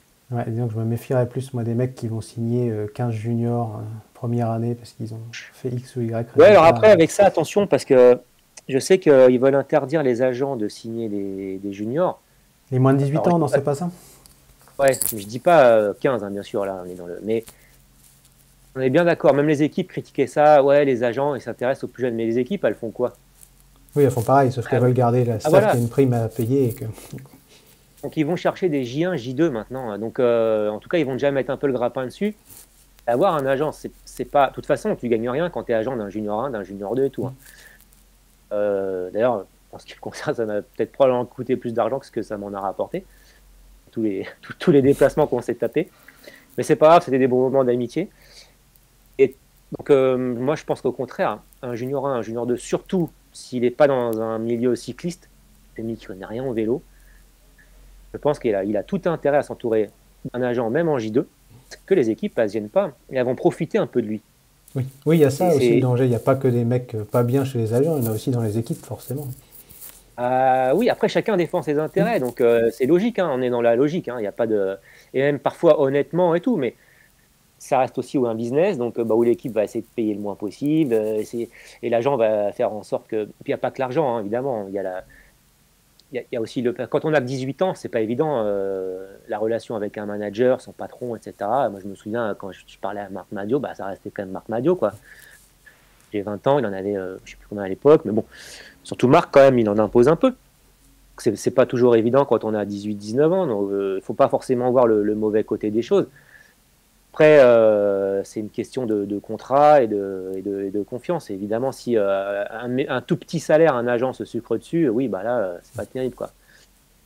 Et je connais Clément, c'est pas le cas. Tiens, on m'a posé une question il y a 2 jours, je crois. Est-ce qu'il y a des primes à la signature dans le vélo aussi? Alors, j'en ai pas Pour les vu. agents? Pour les agents, Ouais. je sais pas. Honnêtement, je sais pas. Aucune idée. Concernant Clément. Ça restera une question en suspens. Alors, du coup, c'est vrai Ouais, qu'on mais l'a posé, je me dis que tout est possible. Hein. Après, là, il faut quand même se rendre compte qu'on est arrivé à un domaine dans le vélo où des contrats très longs avec des sommes astronomiques. Hein. On n'est plus dans le petit vélo. Là, quand on signe des Pogacar 6 ans à 6 millions d'euros, ça fait 36 millions. Donc, les grosses stars du vélo n'ont rien à envier aux grosses stars du foot. Alors, pas les grosses stars du foot, hein, pas Mbappé, Haaland, mais gros salaire de World Tour. Enfin, le top 10, il est quand même. Ils n'honorent pas le foot. Hein. Oui, parce que par exemple, moi je sais qu'un jeune comme Camilo Ardilla qui avait gagné le Giro U23, il a commencé chez UAE à 100 000 euros par an, donc c'est quand même assez énorme. Quoi. Oui, c'est énorme. Moi, je disais mon salaire de l'époque, un Néo-Pro, c'était 12 000 francs, donc ça ferait quoi, 2 000 euros? Ouais, je crois que Sivakov, c'était 1 million chez Ineos la première année. C'était énorme. Je ne vais pas dire, j'ai plus le chiffre en tête précis, mais c'est Yvan Badio qui me l'avait dit, parce qu'ils avaient un œil sur Sivakov, évidemment, comme tout le monde, mais quand ils ont su les trucs, ils se sont dit, non, c'est juste pas possible. Quoi. Donc, on m'avait sorti le tarif, j'ai dit, oula, ouais, incroyable. Ouais, non, c'est des budgets assez impressionnants. Et j'ai lu aussi qu'il y avait des clauses de... Tu sais comment ça s'appelle, Nicolas, ça dans le foot, tu sais, où tu payes une somme maximum pour faire sortir les mecs. J'ai lu que ça se faisait de plus en plus aussi. Des rachats, quoi. Oui, avec une clause, un montant, une clause libératoire. C'est pas ça, avec des sommes assez astronomiques, on m'a dit, pour des petits coureurs. En plus, je me dis que il y a des choses... Mais comme Neymar a été racheté au Barça, oui, voilà, c'est ça. Si une équipe propose ça, ok. Pas d'autre choix que d'accepter le transfert. Alors, là, encore une fois, je ne sais pas.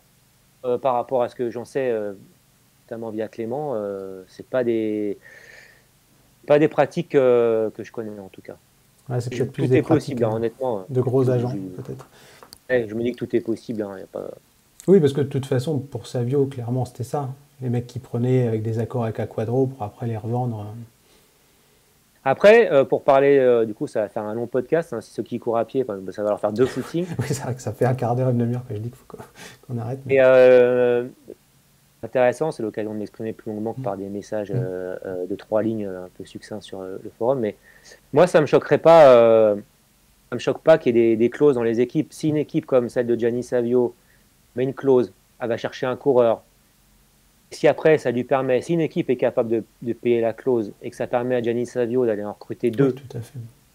je me dis, bah, où est le problème? Ça remplace un peu les indemnités de formation, finalement.